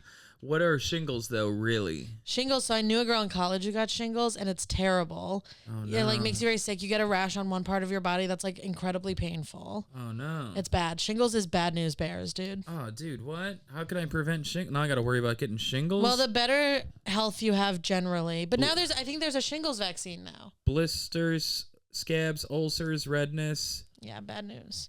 Wow. So it's kind of like chickenpox hits you with a sequel. Yeah. This time it's personal. Yeah, it's yes. I was gonna say the same thing. It's back with a vengeance. I wonder is there something I can do to not get it? I think I feel I've seen commercials in a hotel for shingles vaccine. That's really You funny. know when you watch cable in a hotel at 2 a.m. and it's like, do you have shingles right now? Is that why you're awake? Wow. You know? No, it just reactivates. I'm reading here. It's exactly what you said. I thought you meant I could be susceptible to shingles, but it's the same thing. Same virus reactivating. Wow. Like sort of like a herpes What flare-up. triggers an outbreak of shingles? Physical trauma or injury. This includes injuries such as burns or cuts, as well as more minor. I just had this cut on my foot, dude. No, you're fine. Oh fuck! Dude. The girl I knew who got it in college was just so stressed about college that her body interpreted it as an injury. Wow. And she got the shings. Damn, dude. At like 18. Hey. Crazy. You usually get it when you're like 60. Hey, no thank you. Let's try to avoid that. Yeah. You'll be like 60 if you get it. Great. Yeah. Something sure I'll to be look forward to. Yeah, awesome. You thought you had no fun birthdays left. You can still age into shingles territory. Can't wait to celebrate with shingles when I'm an old man and really, really want to punch the clock. Yeah. Well, by then maybe they'll have a thing, an ointment. Sure. So anyway, Jack replaced this guy who they were worried had measles. They were doing like blood work. They were like, we might have caught it like a week early. Too risky to have you up there getting measles while you're up there. We're gonna pull you out. Getting measles, all of it. We're gonna pull you out now. There's also, of course, a lot of superstition around the number 13. There were concerns about the Apollo 13 mission being unlucky due to its number. Also, the launch occurred at 1313, which is 1:13 Houston time. The explosion in the service module, which we'll talk about in a moment, happened on April 13th. Splashdown occurred at 1307 Kennedy Space Center airtime. 13 nations immediately offered to provide NASA with rescue ships and aircraft. The first names of the astronauts, James, Fred, and Jack, add up to 13 letters. The sum of the digits in the launch date, 41170, or 4 plus 1 plus 1 plus 7 plus 0 adds up to 13. The spacecraft launched from Kennedy Space Center's Pad 39, which is 3 times 13. And German measles, the disease that kept Ken Mattingly from the mission, has 13 letters. All right. So if you really want to be... Some of these are a stretch. Oh, they're all a stretch. Well, I mean, Apollo 13 at 1313, not a huge stretch. We don't love it. But the other ones, all the letters in their names add up to relax. Hey, man, I didn't sit and do the math. I found a listicle that... No, I know. That already... No, but let me say, I totally agree with you. But somebody was figuring this out and feeling it. Do you love when a hotel doesn't have a 13th floor? I love it. I think it's kind of old school. I love it. I love that it's like it. I love that it's like we're all kind of cute about this. Yeah, it's funny that was such a thing for so long. It was such a thing for so long that a lot of buildings are still that way. Mm-hmm. Yeah. It's funny that people were really that superstitious. It's funny that we all know the 14th floor is actually the 13th floor and we go, it's the 14th. It's funny that we would make fun of like Native Americans for doing a rain dance and then be afraid of a 13th floor. Right. Because that's when they were building these buildings were starting to get taller, and like by the 1920s, let's say, we're building like some 13-store build, and they're like, well, don't do 13. That's scary. It's funny that we were burning witches. Yeah. Who were just women having like a seizure. Yeah. But we're being like, no 13 in the building. 13. Yeah. Anyway, I walked by a black cat and walked under a ladder. I'm scared now. I'm scared now. I broke a mule. I'm scared. I am a little superstitious. I'm very superstitious. Okay, so here we go. What are you superstitious about? All the classics. I'll never walk under a ladder. Mm-hmm. If I break a mirror, I'm going to freak out for a few days. Breaking a mirror is like, it feels bad. I'm not going to open an umbrella inside. Oh, yeah, I won't do that either. Even though it's so obvious that these are all things you tell your kids so that they are safe. Yeah. Walking under a ladder is dangerous. Oh, yeah. Opening umbrella inside, you'll poke your eye out. Yeah. But, you know. I'm the exact same way. But I'm superstitious about everything. I'm like, if I have like a gut feeling to like take this train instead of that train, and then it's more convenient to take that train, I got to take the gut feeling one because I go, if I fuck this up, this is going to be bad. Piece of advice. Yeah. Totally random. A friend of mine's brother works for Amtrak in their safety division. Works like the rails. Yeah. If there's like something that happens, not just Amtrak, I think it's like American Railways or whatever. If something happens and he has to go like inspect the site and see what went wrong, never face backwards on a train, he said. I do that a lot. He said, always face forward. I said, why? That's going to scare me from now on. I asked him why. I was like, a train wreck is a train wreck. You're gone either way. And he's like, just don't do it. And I was like, whoa, it must be fucking bad. Then why do they have those seats? I don't know, but that's just like a little... money-hungry capitalist pigs. They're just trying to fit more chairs in that fucking thing. I don't like that. I guess. Anyway, I don't know why. But every time I get on a train, I don't know which way it's going to go. The logic... Oh, sure. I don't know. I always think I'm facing forward, and then the train starts moving, and I go, here we are, backwards again. We don't know. Yeah. But I don't see... my brain can't really think of a reason why that really matters, but... If anything, I think it'd be better. There's a little survival tip for you for what it's worth. All right. I'm gonna get better nervous. To be able to give yourself the option to catch yourself. But then you break all your wrist bones. Better than breaking your back. Yeah. You know. So, leading up to the launch, first let's acknowledge the amount of time and preparation that went into the Apollo 13 mission. Over 1,000 hours of mission-specific training. That's more than 5 hours for every hour of the mission's 10-day planned duration. Was done. By the way, look at your eyes right now. What happened? You should have said a lot of numbers. Hey, let me put it this way. For every hour that they expected to spend in the craft doing the mission, Yeah. they trained for 5 times that. Yeah. So they ran the mission so for every hour in the thing, they did 5 hours of training for each thing. Yes. From docking to landing to takeoff Right. to blah, blah, blah, to all the little, they ran it over and over and over and over again. 5, 6, 7, 8. From Yes. the top, boys. Literally, and with all sorts in these simulators where they kept throwing Full out. No marking. Just saying they were as prepared as pilots as you probably possibly could be. Yeah, I mean, yeah, it's fucking NASA. So like I said, the first big bump on the road was the replacement of Ken Mattingly by Jack Swigert just 2 days before launch. But Jack said, put me in, coach. Mm-hmm. I'm ready for the big times. Mm-hmm.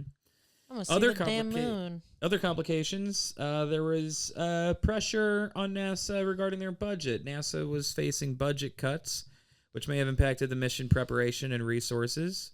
This is sad. They put a man on the moon, and then people stopped caring about space travel, which sucks. Because they were like, we get it. These people are risking their lives, and also it's fascinating. Yeah, I get both sides. It's cool. I get being like, we landed on the moon. Must we circle it? No, I know that.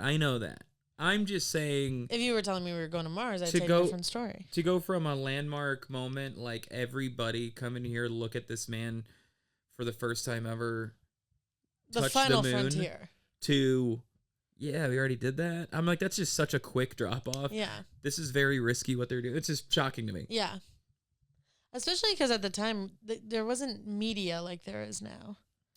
Exactly. You would think it'd be exciting. The news cycles I thought would have, but I guess not. So budget cuts because it wasn't the hot, cool thing anymore. Those damn Beatles were taking up all the and wasn't there like a attention war? of the kids.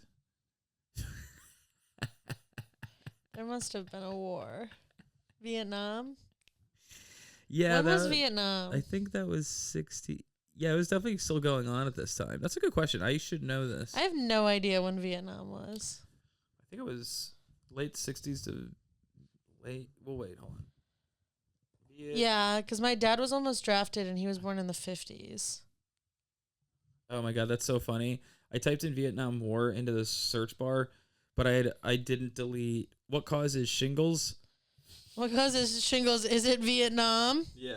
What causes shingles? Vietnam War. It was 1955 to 75. So yeah. But we weren't there for all of it.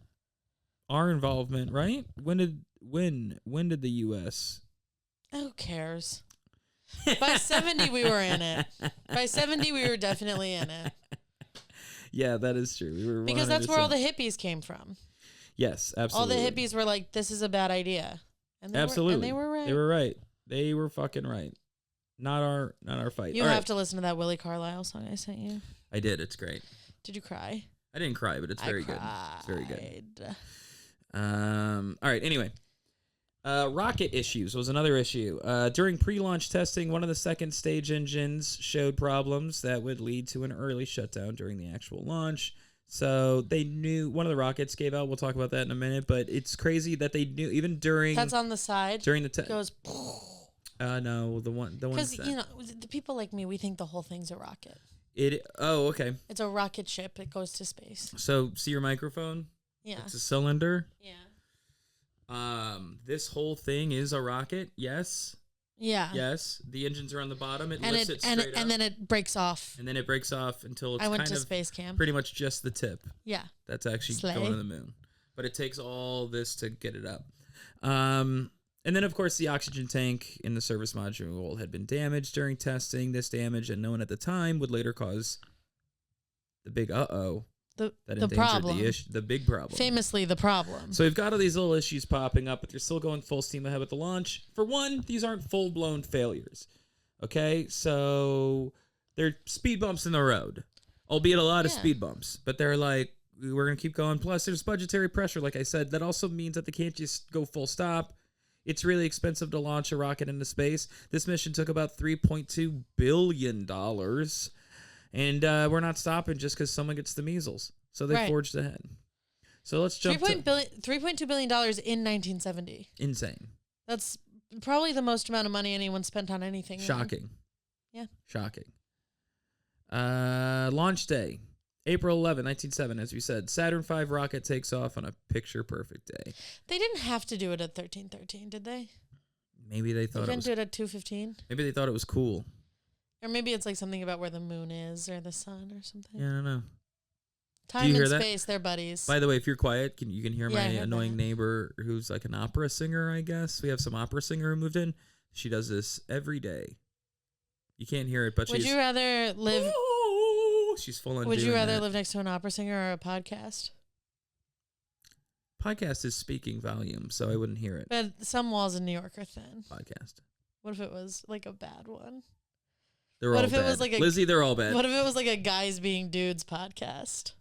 Listen to this That's woman. crazy. That is crazy. I want to go up there and just be like, ew. If you're in a band, you rent studio space because you know it's loud and you have neighbors. Lady, your voice is your instrument. Rent a studio. There's also a thing. Rent a studio, am I right? There's a thing singers use that you put over your mouth that is like basically soundproofs your nose and mouth. Amazing. Get one of those. I'll fucking buy it for her. Leave it on her doorstep. You should just do that. It shade drives subtle me nuts. Shade. It's called a belt box. Can we agree? It's coming from up, right? I can't tell if it's. I think it's up. Yeah, dude. Maybe it's a ghosty. Opera's very ghosty. So back to this. April 11, I don't want to complain about my neighbor the whole time, but it's so distracting. April 11th, 1970, blah, blah, blah. Blah, blah, blah. Okay, so Gene Kranz, flight director in the movie.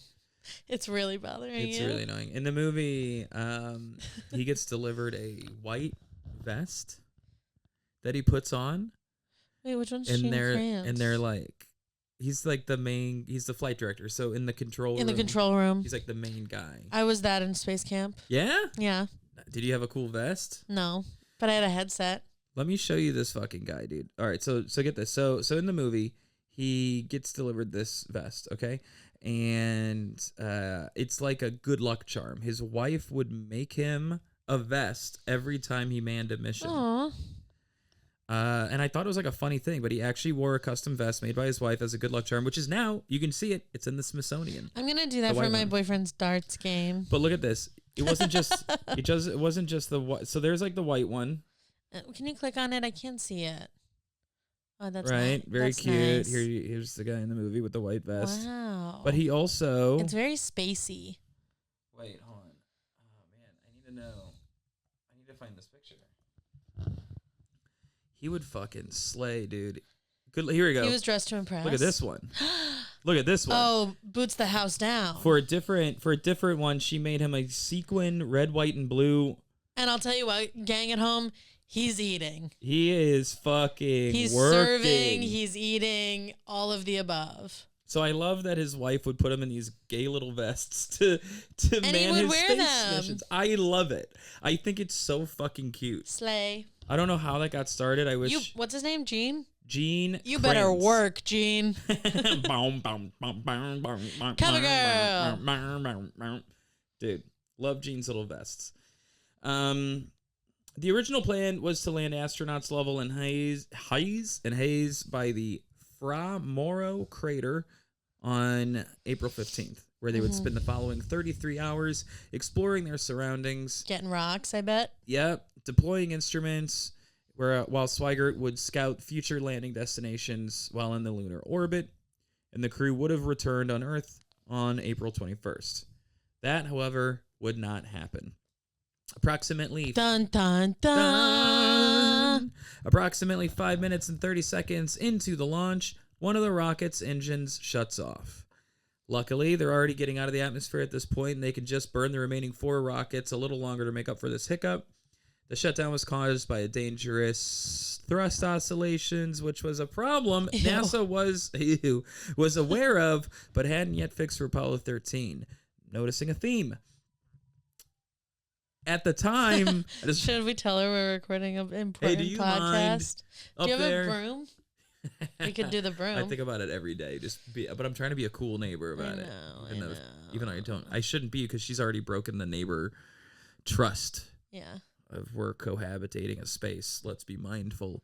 Let's and demure, if I may. Yes. Anyway, at the time, the crew and mission control believed this engine failure was their one crisis for the mission, unaware of the more serious problem that would occur later on. That's funny. That's how my girl brain works. I'm like, we got the one crisis out of the way. Literally, Jim There Lovell. won't be another one. Yep. But that's not science. That's magic. But if something always goes wrong, great, we got it out of the way. Jim literally quoted as saying, "We all breathed a sigh of relief on the spacecraft. Hey, that was our crisis, and we got it over. We thought we'd have a smooth flight from then on." Wow. April 12th, the day after the launch, passed without incident. Great. 2 days into the journey, early on the evening of April 13th, after completing a live... On April 13th. Dun, dun, dun. Yup. I mean... After completing a live broadcast from space that was ignored by every major television network. Oh, my God. Yep, this is in the movie. They are, hey, great. Hey, we're above the space. They're bombing. No, they thought they were going out live. They didn't have the heart to tell them nobody's seeing this. Aw, so they let them do their little play? Yeah, they're doing little things like things are spinning around and look at water. this is how you eat spaghetti in space. Yeah, and hey, come through this tube, and this right here is Fred, and he's working on blah, blah, blah. And he's floating too. I'm Fred. Fred's doing pulling his thumb off They had track. little jokes. That's really a bummer. That really sucks. I know. It made me really sad when I saw it in the movie. I forgot about it. It makes me sad. They're being like cute dad energy about it. Yeah, and they're like so proud of their thing. It's like yes, it's like their toy train thing, except it's actual space. They're proud of their thing. That's sad. I would have tuned in. Maybe.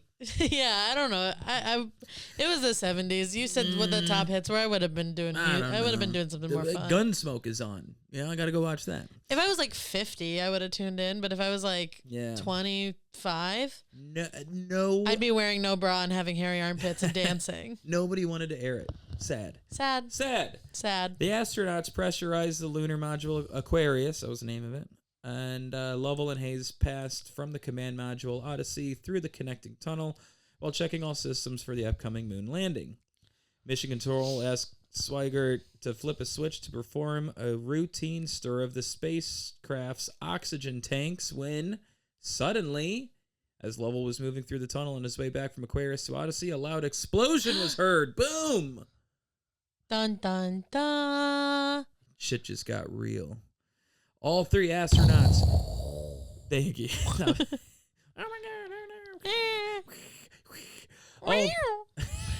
There's cats. My in leg. Space. The SpongeBob guy.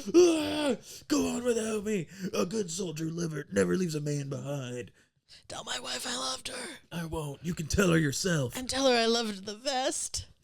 I know he's not up there, but All three astronauts quickly gathered in Odyssey to study the instruments. Tell Gene's wife he's slaying. He's fucking slaying. Look at me.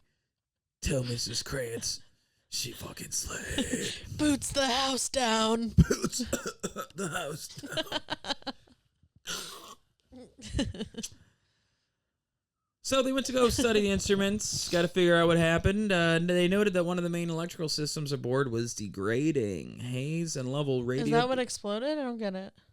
Well, they noticed that one of the electrical systems they noticed that they were losing power. Hayes and Lovell radioed the information to Mission Control in Houston, causing... This is when... First, I didn't know they both... Apparently they both said it. Causing first Swigert, then Lovell to report back to Earth, quote, "Houston... We've had a problem." Huge. Iconic. It is. The vest, the quotes. Yeah. It's a very iconic mission. It's very iconic stuff. If I may. So what happened? Not appreciated in its time. No. But now? Now? Iconic. So can I say, by the way, completely unrelated to anything, it's fucking iconic. The guy that Tom Hanks played. That's related. Jim Lovell, I was doing research, I found an old clip of him on Conan. Iconic. Doing because this movie had come out. Lovell got Conan? Dude, he is so charming. Yeah, I bet. Like he comes out, he's an old man. You think it's gonna be like nothing, and he's like cracking jokes and blah blah blah. I want to watch that later. And he's like, yeah, they let Forrest Gump fly the spacecraft. Fun. Like fun, dude. Fun. Yeah, dude. Real. R.I.P. Conan, the show, not the guy. This was back when Conan's like set. This might be before you remember. Do you remember his first set? It was like an ugly brown. I mean, I don't know if I remember it or if I've just seen it since, but I know what it is. Like like I remember like having faint memories of the ugly old brown. Yeah, I know set. what you're talking about. Like year 1, 2, Brown. 3. Yeah, dude, crazy. Anyway, so what happened? Oxygen tank. Let's talk about it. There was a bit of a domino effect here. Due to difficulties in emptying an oxygen tank before launch, technicians used a risky 8-hour heating procedure that severely damaged the tank's internal components. The extended heating in the oxygen tank degraded the Teflon insulation and the wiring inside, setting up conditions for a short circuit. So basically, there was a spark and a boom. And I'm going to do a deeper dive on that later, but let's stay right where we are because there's no need to panic, right? Our spaceship just exploded. We're fine. Right? Right? You're in a tin can floating through space and all the alarms and buzzers around you are going off. There's no floor. The ship's flying erratically. What do? Well, these are astronauts. They're not you and me. Right.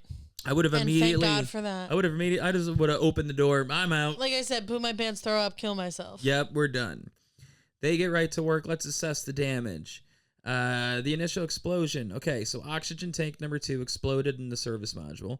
The explosion ruptured a line or damaged a valve. They're not sure because it was so, but they knew it was like fucked up something in the oxygen tank number 1. So oxygen tank number 2 explodes, hurts oxygen tanks number 1's line of to get air out. Oxygen tank 2 explodes makes it everybody's problem. Well, it also messes up oxygen tank number 1 as well. That's what I'm saying, yeah. Service module damage. The explosion blew off the bay door cover of the service module, or the bay number. It says here bay number 4 cover of the service module, which I don't know how many covers there are, so we're not getting into it. But one whole side of the spacecraft was basically just damaged. Like it's apparent even from the outside, like something went wrong. There was an explosion. I'm just saying it's a big explosion. Yeah. Oxygen loss. Oxygen was rapidly venting into space from both tanks. All oxygen stores were lost within about 3 hours of the explosion. The electrical system was damaged. It caused the loss of 2 of the 3 fuel cells, which was the spacecraft's primary source of electricity, and this led to a severe power shortage in the command module. Water loss. The loss of oxygen and power also resulted in the loss of the spacecraft's water supply. How about their propulsion system, Lizzie? Well, the explosion rendered the service module's propulsion system completely unusable, so now we can't really steer the thing very well. This is a huge problem. Command module systems. The command module lost its normal supply of electricity, light, and water, so with only 15 minutes of power left, the crew had to abandon the command module entirely and move to the lunar module. More on that in a second. They should have said, Houston, we've had the problem. We've had all the problems. How's the trajectory going on this thing? Well, the damage put Apollo 13 on a path that would cause it to miss Earth by about 2,500 miles. Not awesome. Did you do it? Huh? Did you do the math? No. This is a fact-heavy enough episode. We're figure out the light year one. That's all I care about. How many 8-year-olds are in a light year? You can imagine 2,500 miles. A lot of 8-year-olds. Okay, an 8-year-old is what? 4? Yeah. Can you ask Siri, or you wanna? So just do what's this it's divided? 2,500 miles divided by 4 feet. How many feet are in 2,500 miles? Okay. Here's what I found. Okay, 5. Come on. It didn't just give me a number. Come on, man. Oh my God. Okay, 5,280 feet is 1 mile. Okay.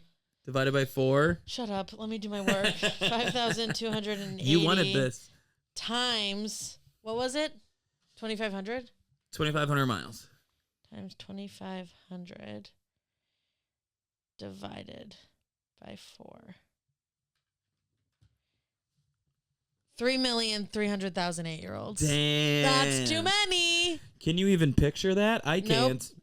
My brain doesn't get there. Just picture whatever 8-year-old, whatever niece or nephew you're picturing, and then you picture 3 million more stacked on as far as the eye can see. Yeah. Well, and lastly, their life support. That obviously, air, or we're losing air, we're losing water. So the damage forced the crew to the lunar module to use it as a lifeboat, basically. So the lunar module is the thing that they land on the moon with. Yeah. The small little thing with crab legs. Yeah. So as I had mentioned earlier, the idea was that 2 would go down and 1 would stay in the ship and orbit and figure out, God, so there's only 2 seats? Yeah. Somebody's got to ride in the middle? They're basically forced to move to this much smaller little compartment made for 2 people. And there's 3 of them. And they all got to huddle together. Not great. Not great. It's their tiny little lifeboat up in space. Oh my God, that's so scary. So this is a zoomed out version of what all happened because we're in the future. But at the time, all hell was breaking loose. I love it in the future. It's not like they assessed all that damage at once. Yeah. They were just like, but for the sake of moving flipping things, switches, pressing buttons, and hoping for the best. Doing complex math. I'm not implying that they don't know what they're doing. I'm just saying they couldn't see the outside, so they're like, "Does this work?" Yes, yeah, kinda. So on the ground and in the craft, all the eggheads are putting their massive brains together to find a cause and solutions to all these problems. Did you write eggheads? I did. That's good. Thank you so much. I haven't heard that in a while. So something that all struck the brainiacs. Yeah, all these fucking nerds. Come on. Except for Vest guy, he's cool. He's chill. He can sit with us. He's cool. And I want Lovell there. Yeah. He really won me over. They're both slay. So something that struck me was during the movie, someone made the comment of they were like giving a tour of like the new ship and blah blah blah, and it's like this massive thing. It's like a fucking skyscraper. This thing is huge, right? And somebody makes a comment like, we put a man on the moon. One day we'll have computers that can fit in a single room, and it is bonkers to me that they were able to put a rocket into space without the advanced computing that we that's crazy. take for granted today. What were they doing? Pen and paper stuff? Yeah, dude. Like these original spaceships were engineering marvels, not just. It was like the smartest people in the country doing math on like whiteboards and shit. Yeah, I mean these guys could never imagine you reading this story off an iPad into a microphone. Yeah, that goes into a laptop. And all the parts. And like the suits. But they could go to the moon. Mm-hmm. Isn't that crazy? And all the parts and suits and everything, they were fabricating these things that had never even been manufactured before. So everything's like made in house. It's just like, it just hit me in that moment. I was like, think about how much force it would take. Like this thing weighs tons and they have to put so much force to get it not up off the ground, but out of orbit, out of the pole. And they had to figure out how to do that with very minimal computing. Yeah. And be able to get it back. Like they had computers, so they did crunch numbers with computers. Yeah. But you'll see like in the movie and even the situation, like it's like, okay, we're losing air pressure and our trajectory is this, and everybody just busts out a pen and pencil and they're all just boom boom, and then that's so cool. It's crazy. Nothing gets me fucking jazzed like people who have special brains like that. It was the most exciting math that's ever looked to me. When somebody has like, have you ever met one of those people where you can go, what's 17 times 134? Right. Oh, I love those people. Right. So that's like what happened to the command center. If you're one of those people, call in so we can play with your brain. Yeah, dude, you want to play with your special brain? Please. But yeah, so like, it just blew my, like, how fucking scary is that it's to get up there and to get back. It's like, all right. But I don't think it was scary to them the way you're thinking of it because they didn't know about the future. So like at this time, that math was the only thing. Totally. That was the tools that they had. Think of it this way. Well, you know what? I'm not saying it wasn't scary, but they weren't thinking like, I can't believe we're not using computers. No, yeah, I know that. I just mean, you have to double, triple check work. Mm-hmm. But I don't know if these people do. Well, they do. I mean, because there was a mistake. But when something's happening and they're doing all this math, I think like the reason they're the people who have these jobs is because their math is almost always right. So in the movie, there's this scene where they're trying to figure out, okay, if we can blah, blah, blah, and this with like how much oxygen we have left and blah, blah, blah.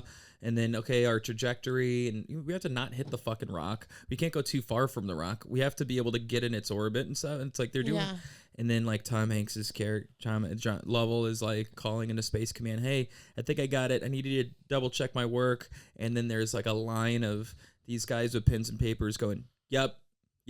Wow. Yep. Just like double, triple, quadruple checking the work. That's so cool. Because literally it's a matter of life and death. Can I really quickly say, you know what bugs the fuck out of me? When you meet someone who's like has the special math gift and you go, oh, I'm so jealous, I'm really bad at math. And they go, oh, nobody's bad at math. Yes, I am. I've never heard anybody say that. They That's do that. insane. People who are like getting their PhD in math, they always go, nobody's actually bad at math. Yeah, I am. You just have special brain, so you don't know what it would be like. Yeah. Anyway. Math is the most objective thing there is. You're either good at it or you're fucking not. It's its own language, and it just doesn't make sense to me. Yep. I can't see it. I did much better in geometry because it's visual. Because you can see it. Yeah. I can't see math the way other people can. Yeah. A parallelogram? I'll kill myself. It's just like a square bent. It's like sassy square. I meant Parallelogram's a sassy, what am I gay little thinking square. of the graphing thing? Okay. A graphing thing? When you put an equation into a graph and it makes like a... Yeah, there's a word for it. Okay. It starts with a P. Okay. Fuck, it's really bothering me that I can't remember it. I don't know. Pythagorean theorem. No. I know that wasn't That's it. triangles. It is triangles, I know. So what's the plan? Well, we've got to stop losing oxygen. And there's also a risk of carbon monoxide poisoning. You're still thinking about Yeah, I know. It's really bothering me. We have to course correct. Jim Lovell said it was like flying a dead elephant with a dead elephant on their back. Wow. They had to use what was remaining of the thrusters to put themselves on the right trajectory to get out of this mess. And they have to conserve power because they only had enough electricity left over to power Mr. Coffee for a few hours. Like you couldn't even charge your phone. Coffee. Yeah, a coffee pot. This is me navigating the city. Yesterday, I had to run around New York City, run around Manhattan running errands. Ready for this? From 3 p.m. till 7:30 p.m. I'm running around doing errands. The whole time, I started with my phone on 5%. So I know what they're going through. Yes, it's very similar It's to actually that. exactly like that. I had to ask a lady in a store where another store was, and I went, I know nobody does this anymore, but I'm doing it. No, dude, it honestly feels kind of good. Yeah. It's kind of nice to have to have succeeded at that. Yes. It was like Indiana Jones sliding under the door. I got to my boyfriend's apartment as the phone hit 1%, and I went, I've done it. That feels good. It also feels good to ask for directions in a way where it's like, hey, people are all right. Yeah, it was also cool because it was like, kind of like, oh, I know New York very well. Like I went into this one store, bought something, and I go, hey, is the paper store paper store still 2 blocks that way? Because you didn't want to sound like went, a tourist. Yeah, it is. You don't want to look like a tourist. Yeah. I was like, that paper source that was there a few years ago, is that still there 2 blocks that way? Hey, we all know 3rd is that way. But I'm trying to find I'm trying to find the Banana Republic around here. I had to buy so many things. So anyway, losing oxygen, got a course correct, losing power, and now we have to improvise a way to get back home. One of the reasons... First of all, I recommend yes-anding. Mm-hmm. Just a little joke about improv. That's pretty fun. Don't condescend. Hey, that was... Maybe a little zip-zap-zop to get the mood up? Clip it. Don't clip that. Clip that. What's the clip guy's name? Hugo, don't clip that. Hugo, shout out. Hugo, I've been funnier before. We've never met. We haven't given a shout out to a new member of the team. Hugo. We'll do it next step. Yeah. Because nobody's... At this point, people are pulling their hairs out for us to I know. finish the story. I know. Anyway, one of the sometimes I wonder if our podcast is just a test of endurance. Yeah, much like the stories we tell. What we're doing is we're putting you in their shoes, okay? If you can get through this, imagine how they felt getting through that. You're just listening to 2 fucking morons with ADHD talk to you. They were lost in space. I'm glad we like Your hanging life's out. not so bad. Oh my God, if I didn't like you, this would be toast. This would never happen. Can you imagine? Fucking nightmare. Can you imagine how annoying this would be if we weren't friends in real life? Oh my good God. Brutal. Dude, it's so hot in here, and this AC is... I feel regular. Oh, yeah? You feel good? Okay. But your work... I'm You're working. doing the I'm work. reading. Yeah. Really breaking You have a mental steam sweat. coming out of your head. That's why you wear a hat with ventilation. Yeah. Oh, you fucker. Trucker cap, hat with ventilation. That's fun. That's fun, right? That's fun stuff. I like it. So, one of the reasons this mission is so memorable is not just because of Houston, we have a problem. yes. And that it's not just like so impressive that they made it back home. It also exemplifies the crew's nerves of steel. Yeah, tenacity. And ability to keep their composure. Stick-to-itiveness. Yes. Remember when we had that whole discussion about Evness? If you had Evness. Stick to it, Evness. To anything, it sounds real hoity-toity. Yeah. About an hour after. Get back home at Evness. Yes. They've got it in spades. Yeah. About an hour after the accident, Mission Control announced that, quote, "We are now looking toward an alternate mission, swinging around the moon and using the lunar module power systems." So, let's talk about this. They moved popping a Yui around the moon. Yeah, so that's pretty crazy stuff. Of course, as you can imagine, all plans for a lunar landing have been abandoned. Here's the thing. You can't just turn around. Right. Because oxygen, power, mainly power, fuel, all this stuff. Their phone's on 5%. So you would think, why go all the way out there to just come back? Why not just pop a Yui? They don't have enough power to fire on the jets to send them back the other way. Right. So they have to use the orbit of the moon? Yeah, but think of it this way, though. They need to use what little bit is left in their tanks, not all of it, but they need to use a little bit in their tanks to put them on a trajectory to slingshot around the moon. And if they go too far in one direction, they're going to crash into the moon or get really close and burn up and skip along. Scary. Think about like a skipping stone, like ka-ching. You don't want to get ricocheted out. Yeah. And you obviously don't want to miss because then you'll just be you'll lost just go forever. Past the moon. So there's a sweet spot. And they are thousands of miles away. Billions of 8-year-olds. Billions of 8-year-olds away. You know, have you ever heard this thing about like with golf, like the thing about golf that it's very precise. That like a millimeter the wrong direction, it'll slowly get like more and more and more and more and more off course, right? Yeah. Well, they're literally having to like aim for like a fucking dot thousands of miles away and to be like hit the sweet spot. So they got to do that, and the plan is that they're going to, like you said, like use the gravity to slingshot it back, and then they have to aim again for Earth. Right. Not hit land. They have to hit land in the ocean. They have to land in a certain part of the ocean. Yeah, they can't just land in the middle of the fucking ocean where no one can get to them. The more I think about what they pulled off... The ocean is still less explored than space. Mm-hmm. Also, I don't like when people say that. Okay. I just realized this. Okay. Everybody goes, the ocean is less explored than space, but space is infinite, so how do you know? Yeah, I don't agree with that. I don't know. But the more I think about what they pulled off, the more I'm like... Yeah, it's fucking crazy. Completely shocked that any of this went down. These are superhumans. All of these people, including the people that are doing the math in the control room, this is like superhuman shit. This is the type of thing, I'm not like into math in like a nerdy way, but this is the type of thing that gets you like real jazzed about engineering and math. And like, this is, I just, my stupid little public school brain cannot fathom what went on during this mission. I'm still trying to think of that P word. Go ahead. Did you ever do the kind of math where you had to put a calculator? Pterodactyl. You had to put an equation into a calculator and it gave you a graph? No. I mean, I know what you're talking about, but I don't know what it's called. Okay, keep going. Okay, pie chart. No. Different kind of graph, I guess. Quote, the remaining time spent in the lunar module was not a pleasant experience. Originally designed... They were fighting. Originally designed to support two astronauts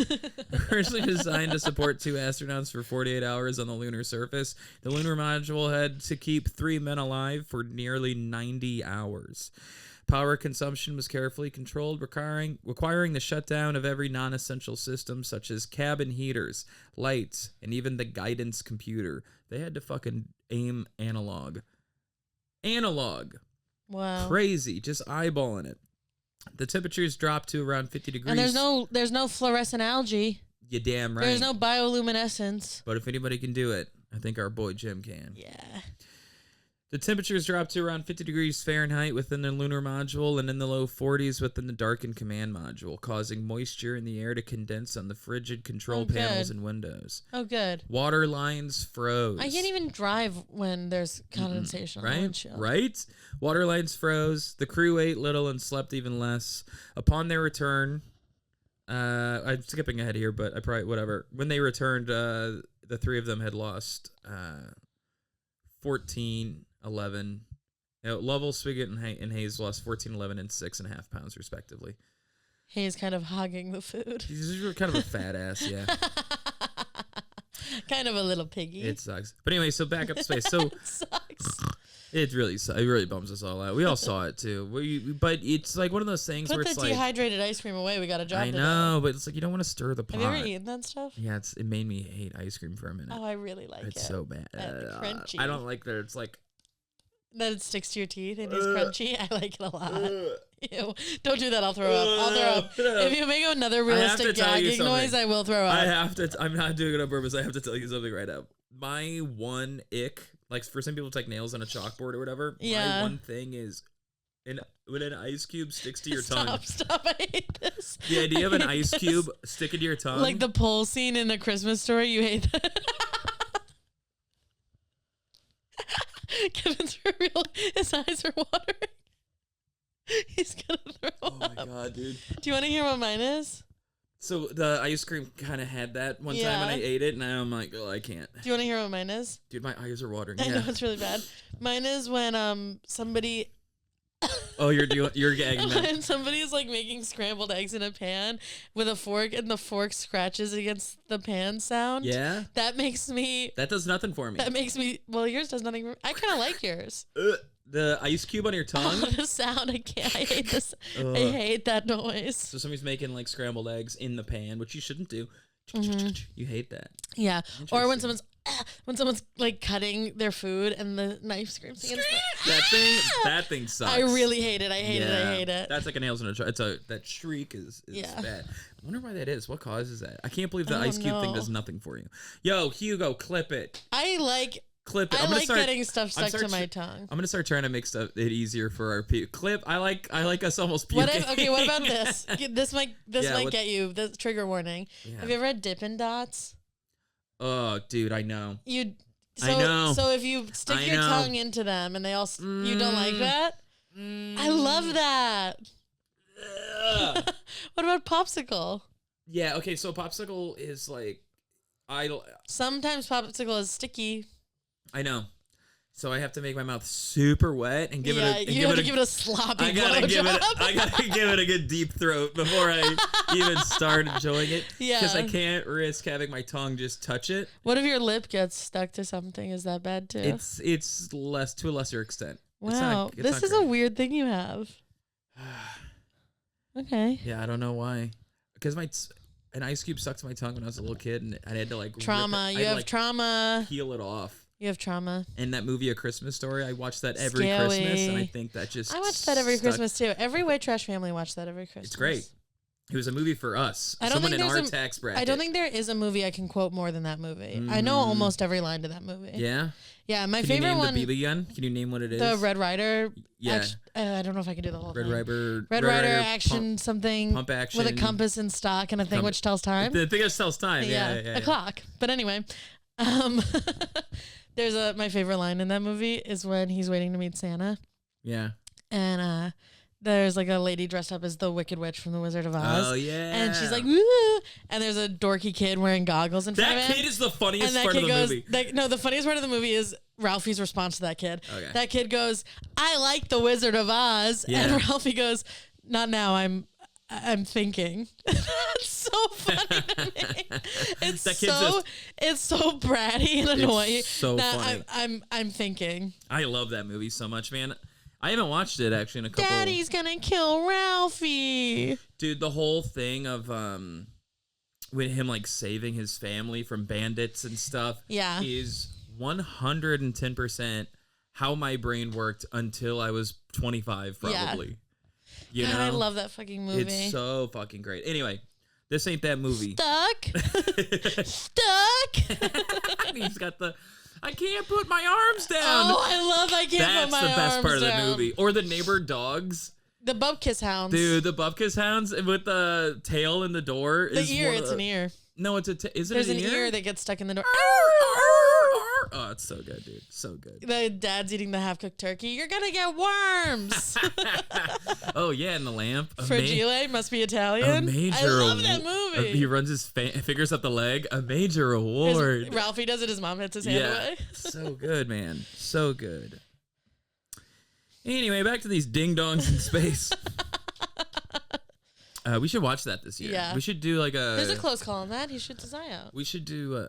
yeah, that's true. You'll shoot your eye out. We could. Yeah. Technically, it counts. For Christmas. We could.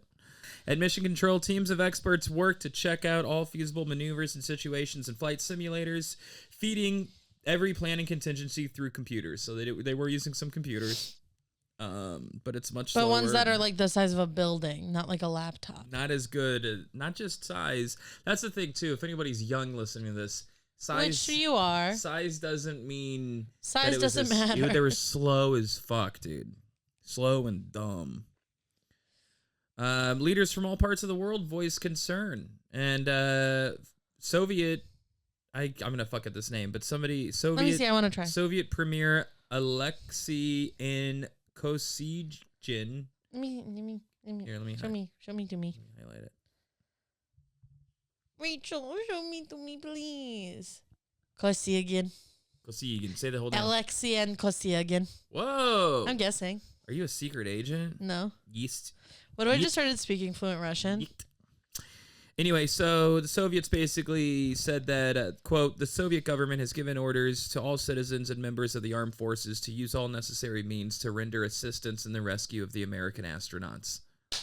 After losing the space race... Wait, can you say that again? I zoned out for a second. The Soviet government has given orders to all citizens and members of the armed forces to use all necessary means to render assistance in the rescue of the American astronauts. 4 Soviet ships began moving toward the planned recovery area, while French and British warships also moved to the rescue. Radio contact with Apollo 13 was lost during the evening of April 14th as the craft swung behind the moon, passing... Don't speed through this part. That was crazy what you just said. What? Radio contact was lost as the craft swung behind the moon? Behind the moon, which somebody had ever done. The dark side of the moon. Passing an altitude of... Be a man. Passing at an altitude of 164 miles at the closest approach. So they actually got pretty close to getting sucked in and crashing. Since their trajectory had a higher lunar altitude than other Apollo missions, Apollo 13 set the record for the farthest flight from Earth. Huh. The farthest human. Yeah. So they got that. They didn't land on the moon. As opposed to who? Well, other people would like land on the moon and then come back, but they like went...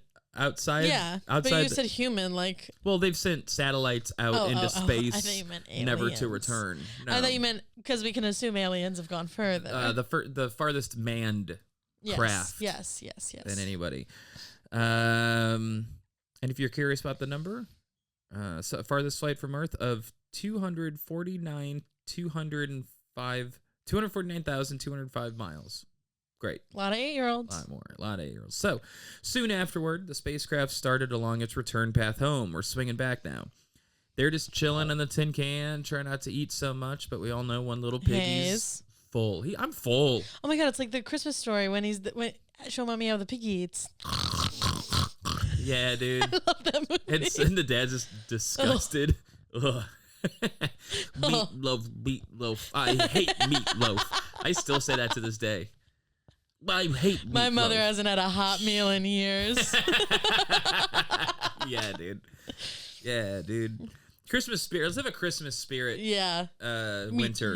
Meatloaf. I hate meatloaf. Soon afterward, the spacecraft started doing its return path home. Meanwhile, the long... What? Sorry, I was thinking about when that kid... Randy's the funniest kid in the movie. When he's under the sink. And he's like, Daddy's gonna kill Ralphie. And the mom's like, Daddy's not gonna kill Ralphie. That scene ends with her going, do you want a glass of milk? And she gives him a glass of milk and closes the cabinet. Closes him. And he doesn't get out. He just drinks his milk. They perfect. And being this person in my own family, they perfectly nailed the weirdo little brother. Same. The kid who wants mutant. to sit in the cabinet and drink milk. All right, that's what he likes. Okay. Dad doesn't know what to do with him. It's easier than fighting with him. Dad can't connect with him because he's soft. Mom's like, that's my boy, but he's a little different. He's mom's little gay bestie. That was totally me, dude. Totally me. All right. They're making their way back home now. The longs, this is a little technical. It's all technical. Just heads if you haven't caught on yet. It's a very technical one.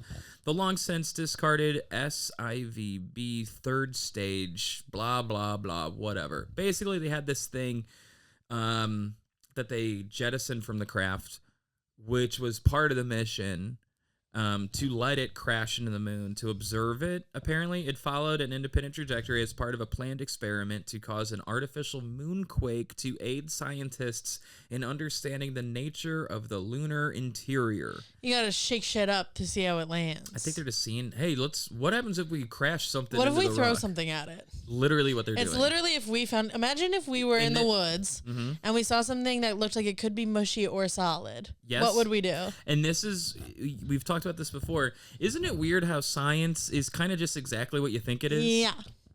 How it's like, these are the greatest minds, but also it's like, I don't know. But also, you know how to make a heart start again? Beat it. Just hit it. Just push on it. Just try pushing on it. Maybe electrocute it. Maybe that'll work. Maybe. And it does. And it's crazy. And that's cool. So maybe you don't need all these fucking fancy books or nothing. Let me do surgery on you. Let me throw something at the moon. Let me at her. I want to see what happens. So that being said, when the astronauts learned from Houston of the stage's impact. So imagine if they did that and the moon exploded. It'd be in deep shit, dude. There's no more tides. What if it was like... There's no more tides. No women stop getting their periods. What if what if it was just like porcelain? It just shatters. That's what I'm saying. The moon just shatters. Like, oh! It's just dust. Or you just see just a crack and you're like, whoa, okay. Not great. Not great. One of the guys goes, man, I had my money on cheese. I thought it was cheese. Wallace and Gromit. Or it just bounces back and hits the ship. The moon's a trampoline. When the astronauts learned from Houston of the stage's impact, Sweegert radioed back, quote, well, at least something worked on this flight. I'm sure glad we didn't have a lunar module impact too. Little joke. Lighten the old mood. Hey, we like that. He said, Houston, we have a riff. Coming at you hot. Here we go. Houston, we have some hot takes. Houston, we have a podcast. That would be a great podcast. Houston, we have a podcast. Somebody's got that, right? That's really good, and it's all about space stuff. Yeah, somebody's got that. We can't do it. I can't handle another homework show. I know, and I don't care about space enough. I don't get it enough. But if somebody winds up using that, Can you just plug us every episode? How about I'll take that. I will totally take that. Just say the creators of the title, Lizzy and Kevin. Who do we know? Calls. You know what we do? Who do we Houston, know that loves space? And then we get them to start the pod, and then they start promoting our pod. Look, we're going to give you an idea. Yeah. And all we ask is a little promo. Like Shark Tank. Yeah, give us 10%. Give us 10% for a title. Do we know somebody who's way into space? No. No, I can't think of anyone. And if they At are, least not publicly. I was going to say they're keeping it close to the chest because they're out there. I know those little freaks are out there. Well, write in if you're a little freak. Hey, if you're a little freak who likes space, let us know. Don't just take the idea. Be cool. That's not what these three guys would do. They are honorable men. It's such a good name. If it hasn't been used yet, it would be a shame to waste it on someone who isn't passionate about it. Yeah. So let us know. Houston, we have a podcast. Houston, we have a podcast. That's fun. Fuck, that's good. You want to do Space Week or something? Yeah. Seeing as how we do one Shark Week. Seeing as how we do one episode a week, we're kind of doing it right now. This is it. Hey, welcome to Space Week. Hey, Tyler, will you name this episode Houston, we have a podcast, please? Yes, dude. There we go. It's done. Now we got it trademarked. Yeah, good thinking. Dignity. Poise. About 2 hours, take it again. About 2 hours later, the descent stage propulsion system of the lunar module was ignited. This is them course correcting to get back into land on Earth where we want. It ignited for, this is really interesting, 5 seconds at 10% throttle, 21 seconds at 40% throttle, and almost 4 minutes at full throttle. So they were like... full throttle. But the math is down to such a science where they're like, only do it this much for this right. long, only do it this much for this long. Right. Otherwise, this whole this thing is me with my phone on 5%. Which just is, well, it makes me, every time I'm making popcorn, I'm standing in front of the microwave. Yeah. There's a sweet spot. I don't know if you do this. I do. Have we talked about this? I don't know. Well, I do a thing, so I'm assuming it's Let me tell you my thing. Tell me your thing. And then tell me if your thing is the same thing. I have a question before you do anything else. No fair. The way that... That's no fair. No, it's about you. It's not about your method. Mm-hmm. Yeah. So the ice thing bothers you. We've covered that. Don't throw up. Do you do the thing where you put your tongue in the popcorn and let it stick to your tongue? That I like. I love that. I love it. The ice thing is the same for me. Sometimes we'll go to a movie. Yeah. And it's like, well, I can't do it if I'm sharing this popcorn. I know. Because that'd be like... That's why I get one small one for everyone. You gotta get your own to be a little... Eat out of a trough. It makes me feel like a lizard. I like a little movie trough. I like to feel like a lizard catching bugs. I think that too. I think... And then my eyes close like this. My eyes close vertically. Yeah. All right, so... Microwave popcorn, which, by the way, I'm off of. Because apparently... this is a new development. Oh. Like a month old. You're doing stove? Yeah, because apparently the bags are lined with something to make it not burn. That's a carcinogen. Yeah, I could have told you that without reading about it. Everything gives you cancer. Cell phones give you cancer. Also, throw away all your nonstick pans. Teflon. I don't have major carcinogen. I vape, you know? Yeah, that's why you should do the other stuff to mitigate. I recycle. That doesn't make sense, but Karma. Listen to my popcorn thing, though. Yeah. The popcorn button is a lie. Never use the popcorn button. No, I'll use the popcorn button. For other stuff? But, no. But. For a baked potato? But, I'll use the potato button for a baked potato, of course. I know. The popcorn button is a lie. Because they err on the side of you not burning your popcorn, not popping all the kernels. Agree. It's always too little. Yeah. But I found you have like a second. If you time this wrong, the kernels will lose their internal temperature and you can't repop them. Yeah. You can't repop them. Yeah. So I'm standing in front of the microwave. 3, Drooling. 2, 1, beep. Open, shut, 1 minute, fire it back on. Because that auto 1 minute will immediately kick it back in. Yeah. And it'll pick up right where it left off. But you got to be there. You got to be ready. Why do you open it? Why don't you just press stop clear? Because that takes longer. Because opening it stops and clears. Okay. You know what I mean? Yeah. I would just worry that opening it would affect the internal temperature of the microwave. Seems to work. Okay. I've tried to stop, and sometimes the buttons aren't as responsive, but that old school, and this is why analog buttons are so important. Yeah. There's a thing. My new microwave, no buttons. That analog button saves my life. And this is a thing with car design that they need to fucking fix. Everything is on like an iPad now and a screen. Drives me nuts. Causing more accidents. Yeah, because everybody's playing iPad like a baby. No. Well, yeah, but you know your car. Yeah. And if you're an old school car. You got to feel it. No, but I'm guessing. You can, without even having to look down, you can reach down and go, right. That's the AC knob. Right.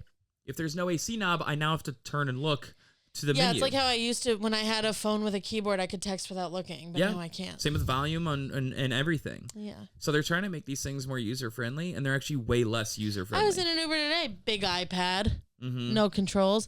The guy was trying to turn down the AC fan. He was beeping and booping and bopping, running the road. Running into children. That's what I'm saying. Hitting squirrels and kids with his car. Yeah. That's the fucking thing, dude. Yeah. How many squirrels died on the way? 11. Wow, dude. That's actually pretty good. Too many. There's actually too many. Yeah, but too many. I'd say still too many. My popcorn thing is this real quick. Yeah. I just put on too many minutes, way more minutes than you'd ever need. I hit start and I listen for the last pop. Okay, so I've thought about doing that, but I didn't want to risk a bag of popcorn in the process. I go 1 Mississippi, 2 Mississippi. Oh, no. 3 Mississippi. If there's no pops, you take it out. My question is, I thought when you hit the popcorn button, it doesn't do full power. It does like... Maybe.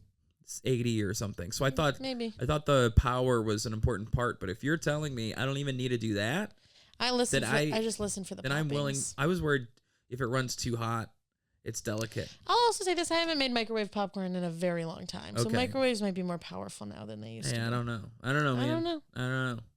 But I like that we both have a method. I want popcorn. You want popcorn? Not that bad. Okay. I want like a handful. Yeah. Not bad enough to make some.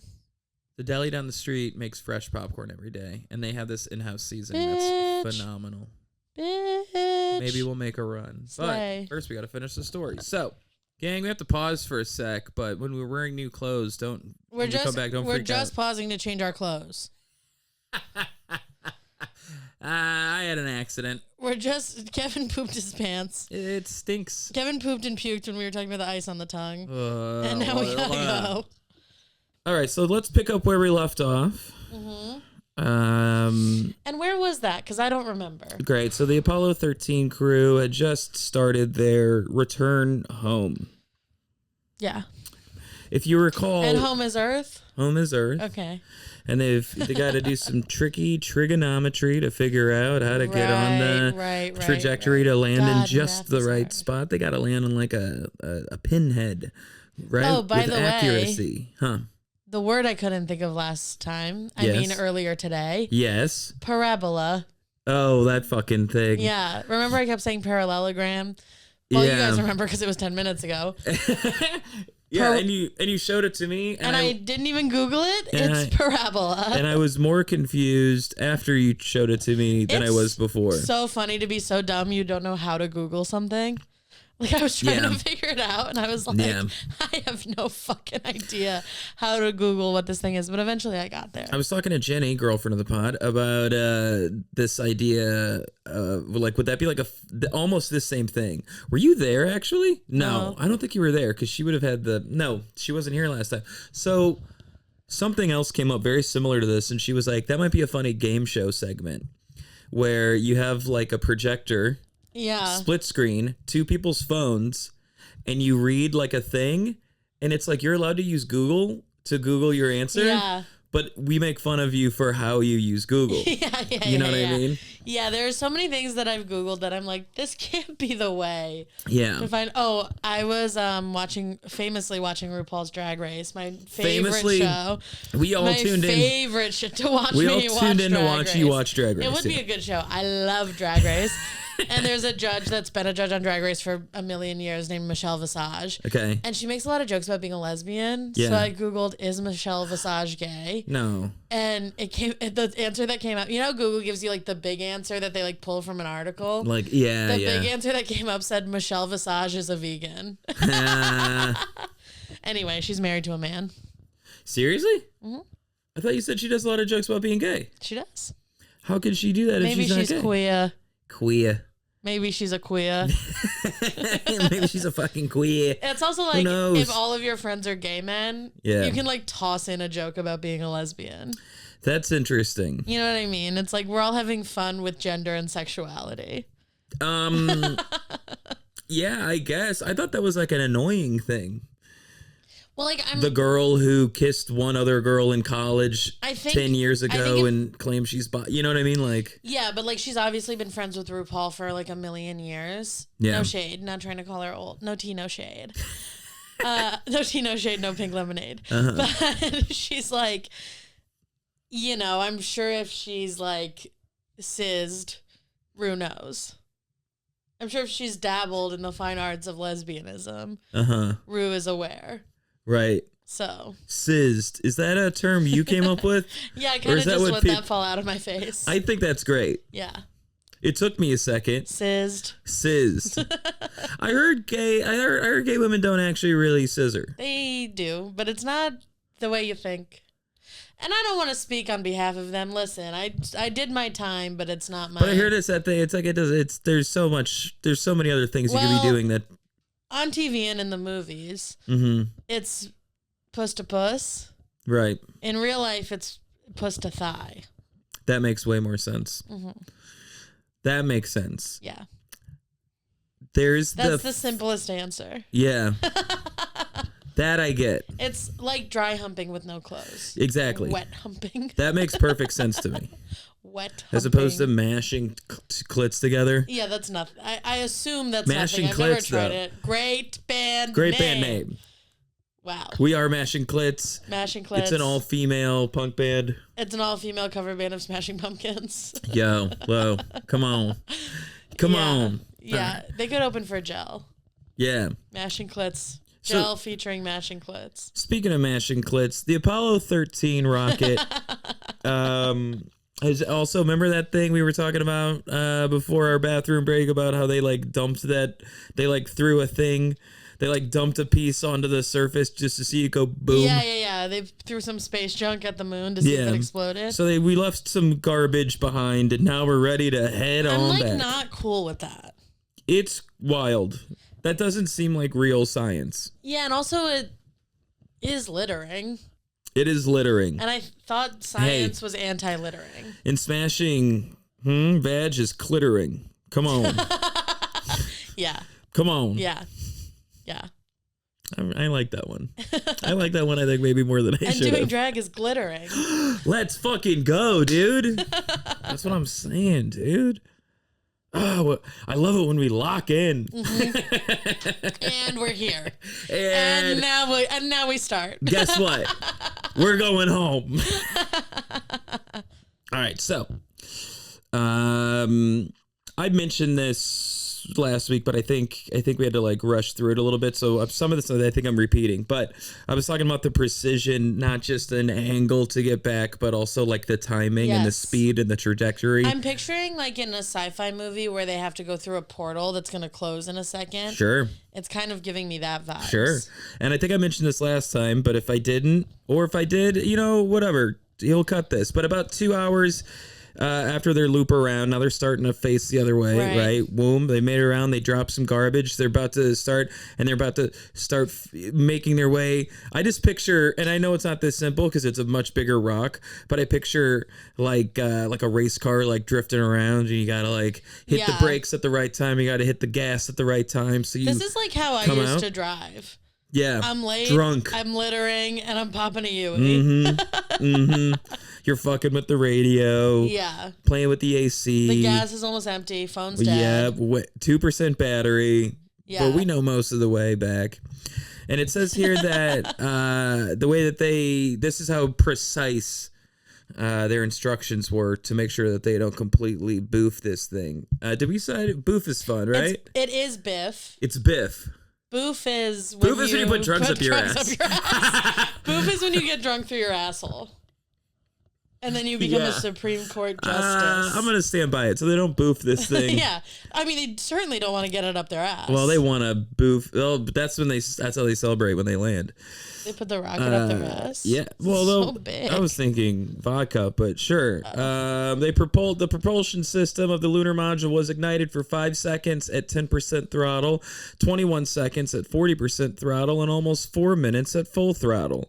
This added 585 miles per hour to Apollo 13's velocity, thereby cutting 10 hours the length of the homeward journey and ensuring a splashdown in the Pacific Ocean south of Samoa. Make it work, designers. What? They're making it work. They are making. Oh, designers. They're taking what they have. The designers from Drag Race. Well, that's actually a Project Runway reference. The designers of the spaceship? They're just making it. They're making it work with what they have, is what I'm saying. And you gotta work. It's like the way that someone creates a gown out of bubble wrap. And they're creating, they're making lemonade out of lemons. Yeah. And Lizzy, you know more about this, but I that specific field, but I know enough to know that you gotta work.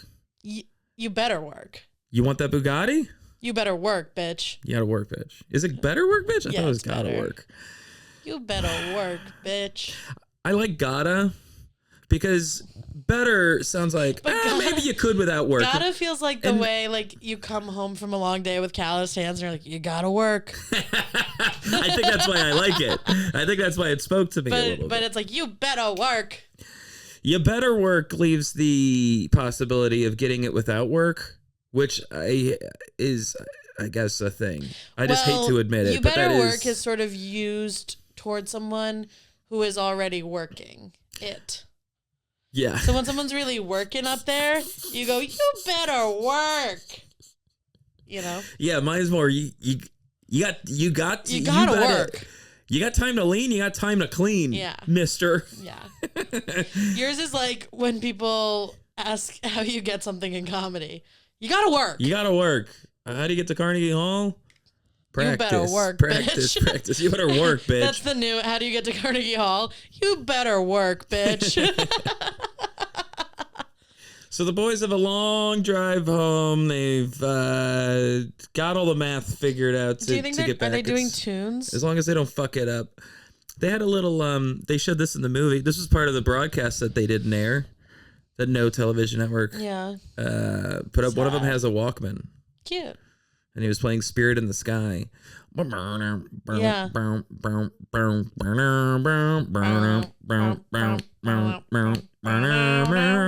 When I die and they lay me to rest, gonna go to the place that's the best. Headed up to the Spirit in the Sky. Whose song is that? In the sky. Huh? Who is that? Who? Yeah. I think that's Slayer. Yeah. Yeah. Probably Slayer. We gotta tell the story, but I just am having so much fun. I think people know by now that if they want some very dry, just the facts, space or survival stories, they can go listen to something else. This ain't it. If you want all facts, listen to like... Hey, if you guys want recommendations for survival podcasts to take themselves more seriously, I'll give them to you. But that ain't us. This isn't NPR. Yeah. Are you Googling who sings Spirit in the Sky? Well, yeah, I was going to pull it up, and then I was like, can't get flagged. Not going to play it. No, but who sings it? Oh, I don't know, man. You know, speaking of how to Google things, I just stopped putting who sings in that Google search. Oh, yeah, you don't need to. Yeah. It's smart enough. I ask you full questions still. It's Norman Greenbaum, which is not... Who the hell is Norman Greenbaum? Not what I was expecting. Who the hell is Norman? At all. He's done... Wow, okay, he's got good numbers on his songs. It's the only one I know. This one's called Tars of India. Never heard of her. Never heard of her. Skyline. Never heard of her. Marcy. He's a one-hit wonder, which we love. Yeah, I mean, yeah. Love a one-hit 1D. Yeah, but look at this guy though, dude. Yo, he's a Bushwick bartender. Yeah. Unibrow, baby. A unibrow and a mustache is a tough look. That's a lot of horizontal lines on your face. Copy paste. Yeah. Hey, see this? Put it down there. Could we put this down here? So, they weren't just. Although, what are eyebrows if not two little mustaches? Keep going. I've been saying this for years, but nobody wants to hear it. Nobody wants it. You have thin eyebrows for a man. I just noticed. I have nice eyebrows, but they're thin. Okay. You don't have big, thick. No, they're not. I'm not Eugene Levy. A lot of men have big, thick eyebrows. You look like you tweezed your eyebrows in the 90s, and now you're letting them grow. They're not that. You mean they're not? Wait, you mean thin as in skinny, or thin as in not super full? Skinny and both. You know who's I've been told I have Michael Keaton eyebrows, which is a great compliment. One, I love Michael Keaton, and two, best eyebrows in the game. Best eyebrows in the game. You have very thin eyebrows. Okay, now it's starting to sound. No, it's good. You could do drag. Look at the. We should put you in drag. Look at these fucking eyebrows. Yeah, this is what your eyebrows look like. Right? So are they not thin? Yeah, they're great. Yeah. Cool. Let's get back to the story, Lizzy. Okay. Let's get back to the story. Okay. Listen, I would love to talk about Michael Keaton's eyebrows all day. Dinky little eyebrows. They're great. They're perfect, actually. Yeah, but they're small. They're perfect. Hey, I'd trade eyebrows with you. As a girl. They're skinny. They're not skinny. They're skinny. See, now, why are you... It would be so funny if this was like... Look at how thick mine are. Yeah, it's disgusting. My fucking caterpillars. You look like a fucking Armenian plumber. These goddamn Armenian. Put those glasses back on. I am Armenian. I've been Armenian the whole time. What is that? The whole time? What is this bit? The whole time I've been Armenian. No, you have not. All right, you got me. I'm not Armenian. What if this broke up the California. pod? What if you talking about my eyebrows sent me into a rage? I've said such worse things to if you just, I can't take it anymore. That'd be crazy. What if you come back next week and I have thick painted on eyebrows? I hope you get them microbladed so they're permanent. If I just like tattoo on. Yeah. Do you like them now? Is this better? Kevin, I was just fucking with you. Yeah. All right. The astronauts also reduced their consumption of drinking water. Smart. To 6 ounces per day. Not a lot. Now, whenever... Not a lot. That's kind of what I do, though. No, wait, hold on. Whenever we do one of these things, and it's like, blah, blah, blah, they only had 3 ounces of water left. What do you immediately think of? Shot glass. Shot glass, but I was going to say the plastic one. Oh, okay. The Dixie cup shot glass? Sure. I think of that. Okay. I think of a glass one, but fun little sidebar, fun little detail. How many ounces is a shot? 1 ounce. Yeah. So it's 6 shots. So I've definitely done more than 6 shots a night. You know, in my drinking days, right? Bitch. Easy. I had 9 phony Negronis yesterday. So imagine at the wedding, yeah. So imagine having 6 ounces of water. Nothing. That's not even enough. 6 shots of water. Not even enough to wet your whistle. 6 sips of water. That's not even enough to wet your whistle. Also, their consumption of electricity. No, they weren't eating it, Lizzie. It was for the ship. You silly goose. I thought they were eating light. By 80%. So basically, they're just rolling through with enough to like keep the radio on. You know what I mean? Yeah. They're hungry and they're thirsty and probably a little horny, but we're not going to get into that. No. However, the lunar... I don't think they're horny. I think they're too scared to be horny. I laughed at...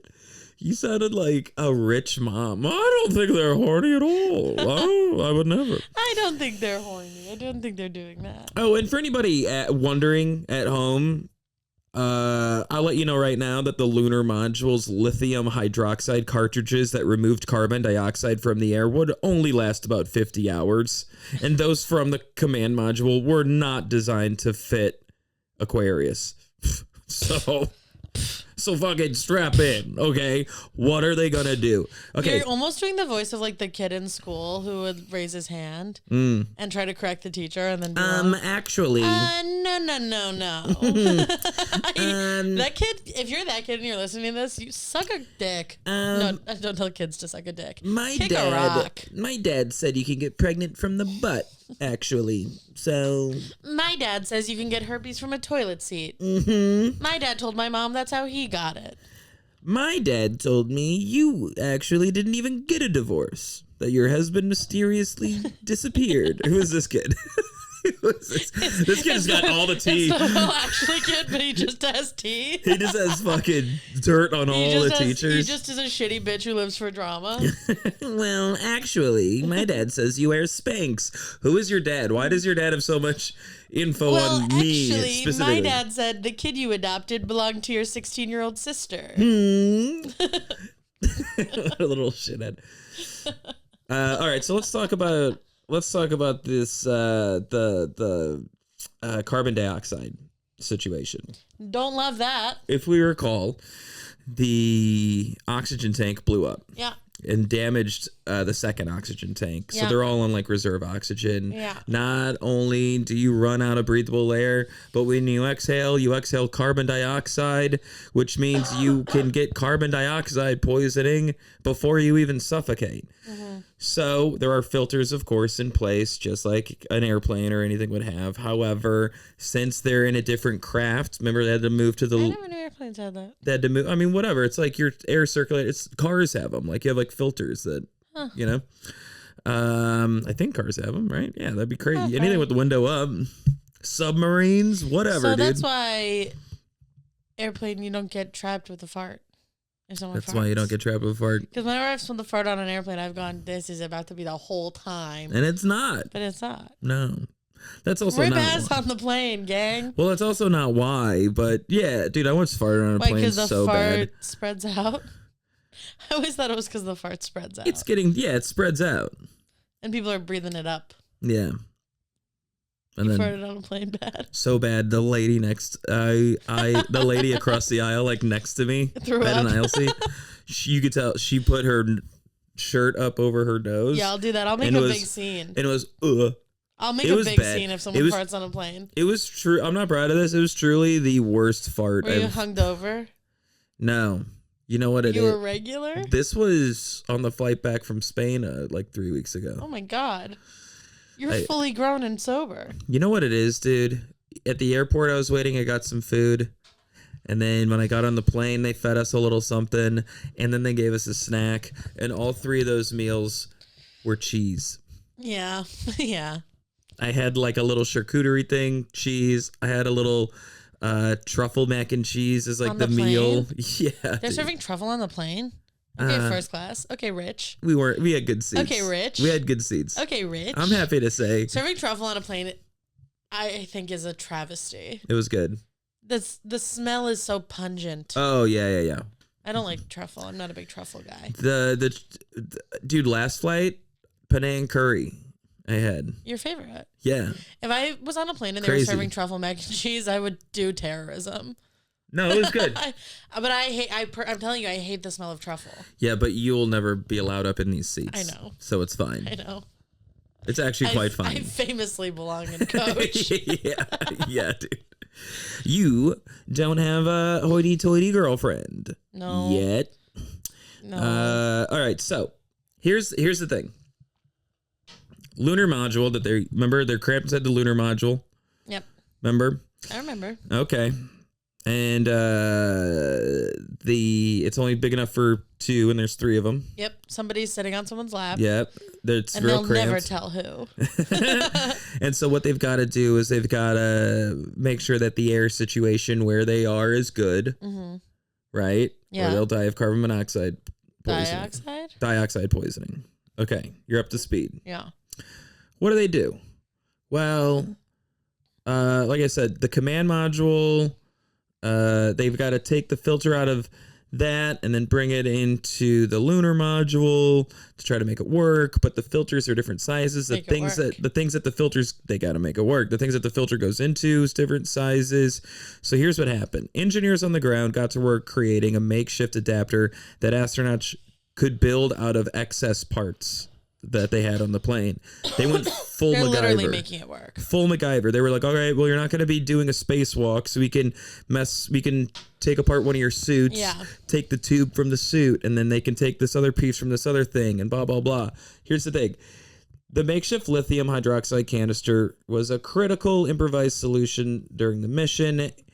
It is a major plot point in the movie. It's a whole thing. They literally asked everybody top down. Like, it wasn't just people in the command room. They were like, reach out to the engineers who made the filter for this side of things and ask them what they can. Wake them up. They had like all hands on deck trying to figure out this filter. And now they're just sending rich people up there. No, but they were straight up like, we got to make progress. I know. They were like straight up like, call the people who manufactured the parts and ask them to get on it. So like everybody's trying to figure out how to make this thing work. This is like the main issue. Okay, so the purpose, like I said, to remove excess carbon dioxide from the lunar modules there. Mm-hmm. Okay. Problem, like I said, it's too small, blah, blah, blah. The command module had square lithium hydroxide canisters, while the lunar module used round ones. The square canisters couldn't fit in the lunar module system. So they had to literally fit a square peg in a round hole. Wow. They had to do the impossible. Solution. NASA engineers devised a way to adapt square canisters to work with the round openings by using plastic covers from the flight manuals, suit hoses from the spacesuits, duct tape, socks, lithium hydroxide canisters from the command module.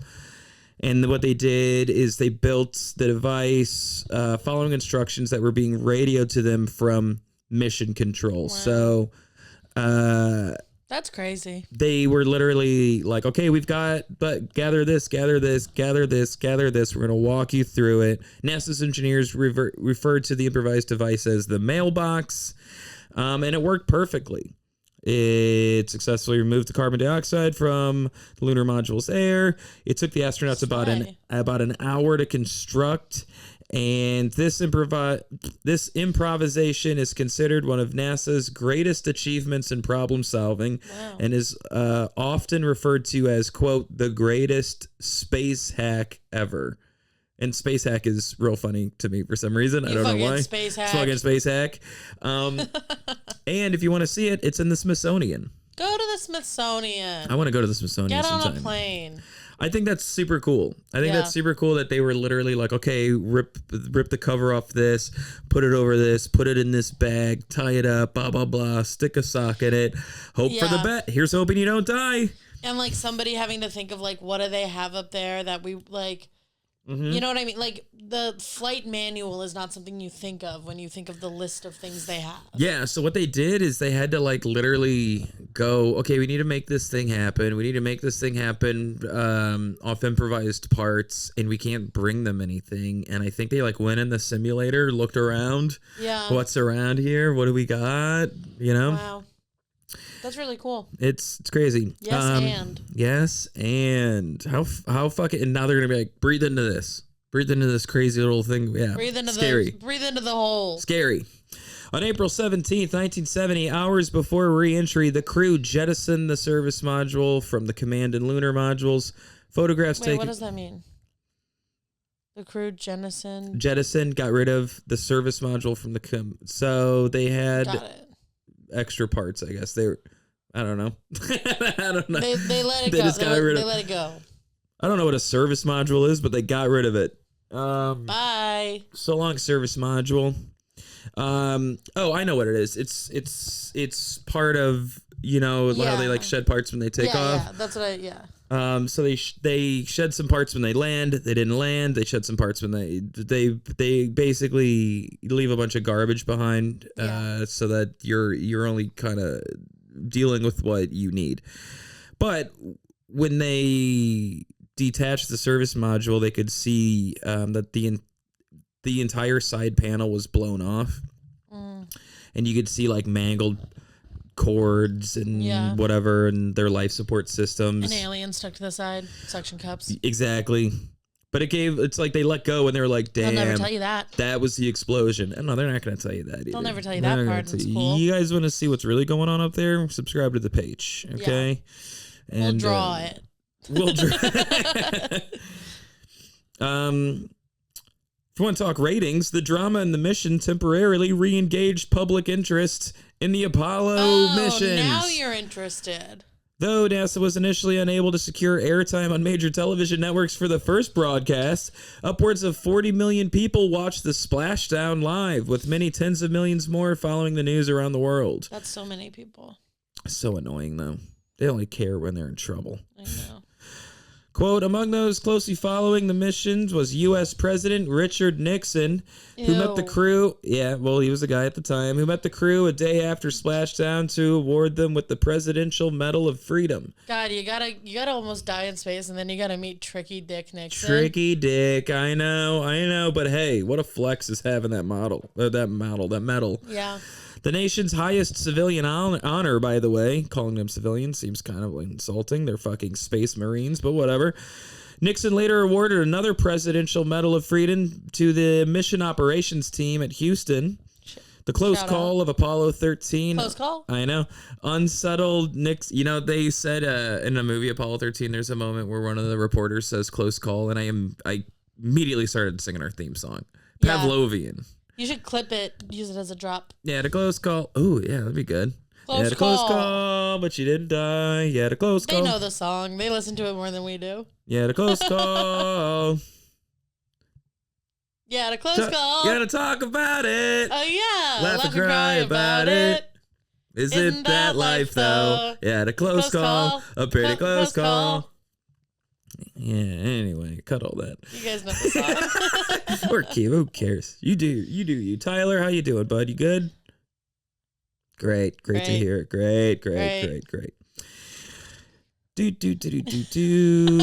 here we go. The close call of Apollo 13 unsettled Nixon about future missions, particularly the risk of a disaster in the run-up to his 1972 re-election effort. Coward. As a consequence, Apollo 17, which was nearly canceled, was delayed until after the November elections. Cancel culture. Isn't that crazy? Yeah. They always do stuff like that. They're always doing stuff like that. There was a whole thing with Reagan and Carter with like hostages and stuff. Oh, yeah. And like Reagan pulled some strings and was like, why don't you guys hold on to them until an election year? Until after I get elected.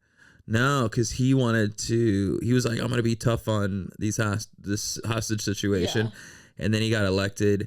2 days later, they were released. Yeah, as in he wasn't even in office long enough to like enact any change. Real sketchy. Look into it, gang. Look into it. Don't trust these politicians, but vote. It was the fucking what was it? The Iran Contra thing, right? Was that whatever? Brother, anyway, don't fucking ask me stuff like this. I don't. Don't make me look fucking stupid on the podcast. You want to ask me about Iran? I don't know. Yeah.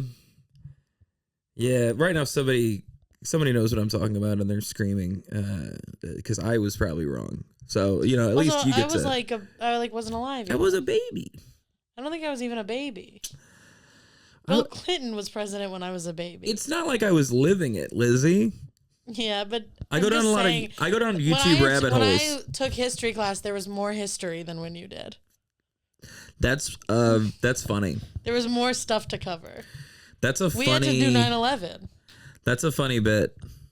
Yeah, that is a funny bit. People say younger generations are so dumb, but it's like we have so much more history to learn. I've always felt this way about movies too. Like old fucking people will always be like, "You've never seen The Godfather?" And it's like, well, a million movies came out after that. By the time I was movie watching age. Yeah. I was busy. Mm-hmm. I'll write it down. She's writing it down, gang. More history. I'll never remember what that means. Yeah, great. I like it. I think it's a fun idea. All right, so let's go over a quick recap of what happened. They made it back to Earth. They got their medals. Don't be so anticlimactic about the. No, I'm not. I have a whole thing about what went wrong. Okay. So, what went wrong? I guess we knew they were going to make it. So, it's Apollo 13. Yeah. I went into this kind of with the assumption we've all seen the movie. Yeah, I saw it, but I don't really remember the movie, but they talked about it a lot at space camp. Again, this goddamn space camp. All right, so what went wrong? After the safe return of the crew, NASA convened a review board to determine the cause of the accident. The committee concluded that damaged insulation around electrical components in the command and service module's second oxygen tank caused an electrical short that led to the explosion. The short ignited the oxygen and insulation material. The resulting fire caused a rapid buildup of pressure that destroyed the tank and nearly killed the crew. That's why you can't smoke in a hospital. Honestly, yeah. There's oxygen everywhere. That's what happened. It's smoking in a hospital science. The janitor was like sweeping up, didn't realize the door shut behind him. Yeah. He takes off into space. He goes, well, I might as well burn one while I'm here. Boom. Hilarity ensues. Yeah. It's a comedy of errors. Hijinks ensue. Comedy of errors. Somebody's got to sit on somebody's lap. That's funny. I love hijinks. Because this happened in the era where being gay was funny. Mm-hmm. Yeah. I remember that. It's not funny anymore. It's serious. It's serious. It's serious stuff when someone's gay. Sometimes. So no one. It was not Michelle Visage is a vegan. It was not. It was not a cartoonishly downtrodden janitor smoking when nobody was paying attention. Actually, no one person or organization was at fault. That's what they would say. For Apollo 13's accident. No one person. It was a systematic failure by NASA and its contractors at multiple levels to detect the problem in advance. The problem itself was subtle and the consequence of two unrelated events. The first event was that the oxygen tank was dropped from a height of about 2 inches, which you would think is nothing. You're going to drop it, I don't know, what is that, like 2 inches maybe? Like that? Whatever. No, this is not 2 inches. This is 2. This is like 2. This is like 2 inches, actually. This is like 2 inches. No, it's 1 inch. Whatever. What are we doing here? This pillow is like 2 inches thick, I would say. Nothing. Yeah. But this is a spaceship after all, and this is NASA, damn it, and we have standards. So the oxygen tank was dropped from about 2 inches during its removal from the Apollo 10 CSM, which is Command and Service Module. Might not be using that again, but anyway, removed from Apollo 10, where it was originally installed for use. Though subsequent inspections appeared to show no damage, the small jolt loosened internal components used to fill and remove liquid oxygen prior to launch. The second event was the application of electrical voltage and components of the oxygen tank far beyond the level that they were designed for, which damaged the designed insulation that protected the wires that powered the internal fans. Approximately 1 month prior to launch, after the tanks were installed into Apollo 13 CSM, there it is again, crews at Kennedy Space Center were performing standard tests on the spacecraft systems, including loading and emptying out the oxygen tanks. Yeah, I was going to say that.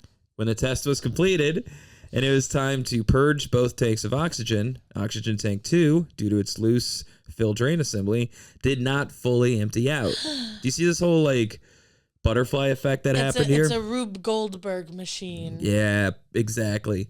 So instead of physically removing the tank to address the problem, which would be time consuming and could have damaged other systems, engineers on the ground devised a new method to remove the remaining oxygen. They would turn on the heaters within the oxygen tank to, quote, boil off the oxygen left in the tank. I thought they were going to suck it out. I know. Would have been fun. Would have been funny. Hey, put Greg on it. And he's just blue in the face.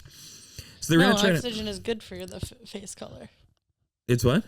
Blue in the face is from no oxygen. Keep going. Oh, yeah. It's actually... He'd be more tan. He looks so alive. He'd look great. You look great. You look great. You look younger. Nice.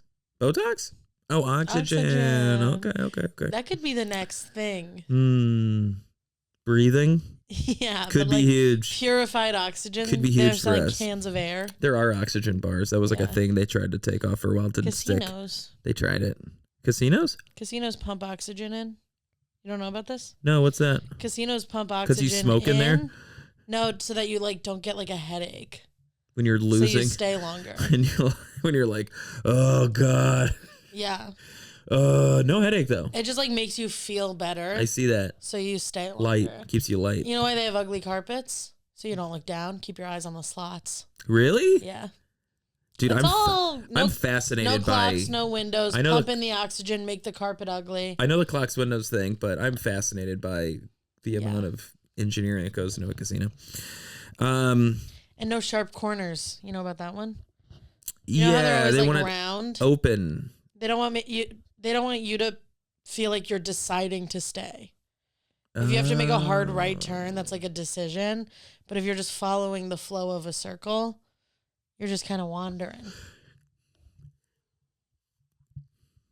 That's fucking crazy. That's the kind of science I know about.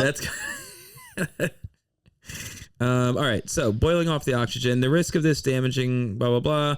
Oh, yeah. So the risk of boiling off the oxygen, the risk of it like damaging any other systems, they thought would be low enough. They're like, it'd be fine. Because the heaters had built-in fail-safes to turn off should they run too hot. Well, guess what? They were fucking wrong. Over the next 8 hours, crews cycled through periods turning on and off oxygen tank 2's internal heaters to remove the excess oxygen, and though it didn't work well, further analysis suggested that as long as there were no issues filling the tanks, everything would work fine, and that the spacecraft used an independent system to access oxygen anyway, so like, why does it matter? The ground crews moved forward with preparing the spacecraft for launch. Unbeknownst to them, they had just caused significant damage to the oxygen tank. The CSM's electrical systems were designed to operate at 28 volts of direct current. Years earlier, however, the project decided that all testing equipment on the ground would feed an electrical current. You're so close. At 65 volts, and as a consequence, all components within the spacecraft were upgraded to tolerate higher voltage. all components except for the fail-safe thermostats protecting the oxygen tank's heaters. Lizzy, You better work, Kevin. is this not a perfect storm? Yeah, it's a perfect storm. It's a perfect, the thing that got fucked up, they were like, it'll be fine as long as the, and then it's almost like, if I may, We never landed on the moon. the number, no. I was going to say, it's almost like, maybe there's something to the whole number 13 being a little unlucky. Maybe. I don't know. I believe. I don't know. I believe. What are the fucking odds? What are the odds? Probably low. Anyway, after all these tests and everything, it was only a matter of time before a spark on the exposed wires ignited the dense oxygen within the tank. But boy, if you think about it that way, did our boys, our boys? Let me try that again. You can't use boy that close together. Hell. Well, golly gee. I think our boys got off pretty lucky then. Yeah, well, that's always the thing with these stories, you know? It's like someone got terribly unlucky, Yeah. but then they survived, so they're like, boy, am I lucky. So is 13 unlucky? Maybe Yeah. it's the most lucky of all. But also, all of this could have never happened, and they could have landed on the moon. Hey, the devil's in the details, you know? Let's say other stuff that means almost nothing. Hey. Stay two in birds. school. Hey. Two birds in the bush. A bird in the hand is worth two in the bush. That's what I'm saying. But what do I know, man? A rolling stone gathers no moss. Woo! Okay. I can't think of a single one. Epilogue time. Jim Lovell wrote the book Lost Moon about the ordeal, which became the film Apollo 13. Ron Howard's film, Apollo 13, of course. The dialogue is almost entirely accurate, as I'd mentioned. Pulled from transcripts of the flight, and it was hailed for its incredible accuracy. Tom Hanks They got did to be in a movie. Yeah. Tom Hanks finally got to be in a movie. There was a big thing in the movie about like, what, we're changing our pilot. This is going to mess up the whole mission. In reality, they had complete faith in each other as a team because game recognizes game. And they're friends off the podcast. Yes. And it won best sound and best editing. And which is kind of funny. Which is kind of funny. Yeah. Oh, good for it. Good for it, I guess. Is it all scales? I was watching the movie and I was like, it's funny. I remember this being a very dry, and it is in a lot of ways, a very dry, it takes itself very seriously movie. Yeah. But I went back and rewatched it, and it is funny. Does it sound great? Well, yes, of course. And boy, the editing. And Don't get me boy, started. the editing. But it's funny how much there's also that, like, here you have all these, like, leading men playing scientists, and they need to be personable. So they're just like, no, I'm like a cool scientist. Yeah, I'm like if a scientist watched the game. I'm like a sexy, flirty scientist. Yeah. I'm a scientist you could have a beer with. Yeah. So they don't have beers, they're astronauts. So I'd like to end the episode on this.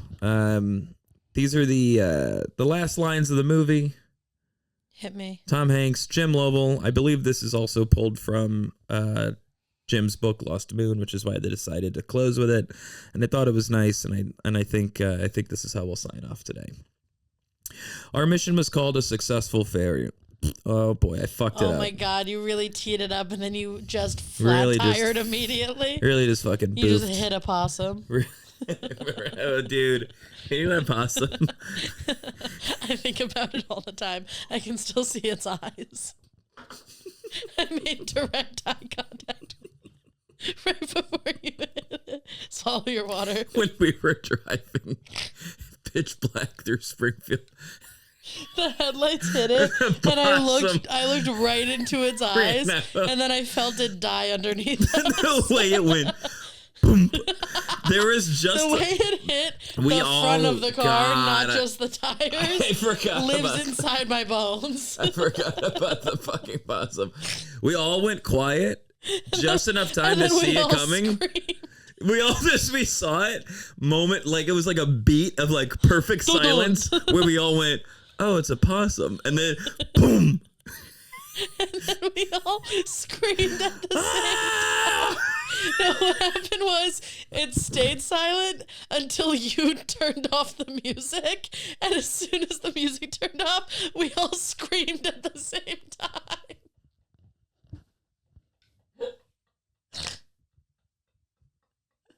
That was our Apollo 13.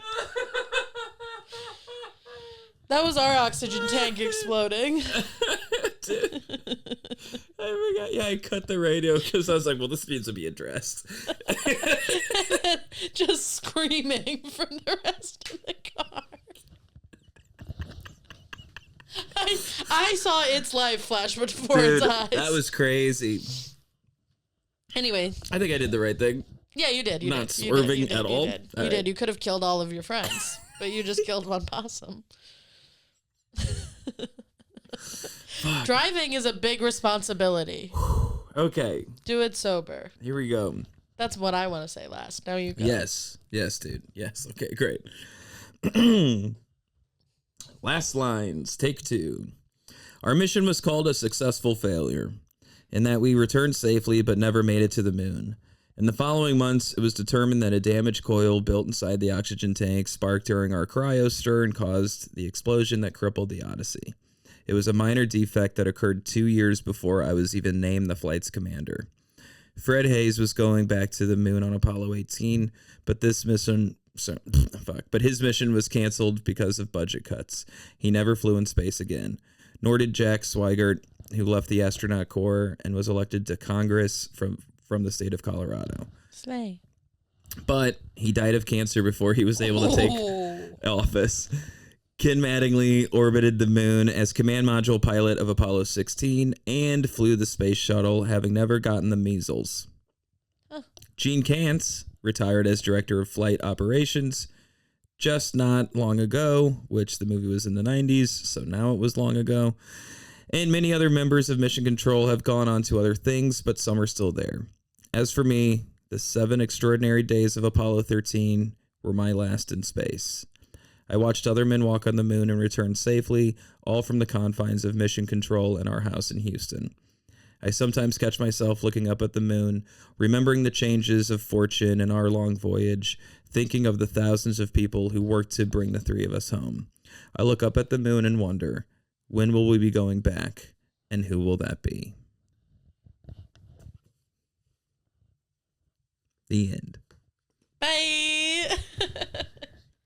Guy never walked on the moon, but hey, I think he made some fucking money off this thing, so that's pretty sweet. He seems to have a good attitude about it. He's got a good attitude about it. Gang, that's the episode. Tune in next week where Lizzie's going to tell me a story about... the mailbag. Oh, yeah. Well, we're also going to do a mailbag.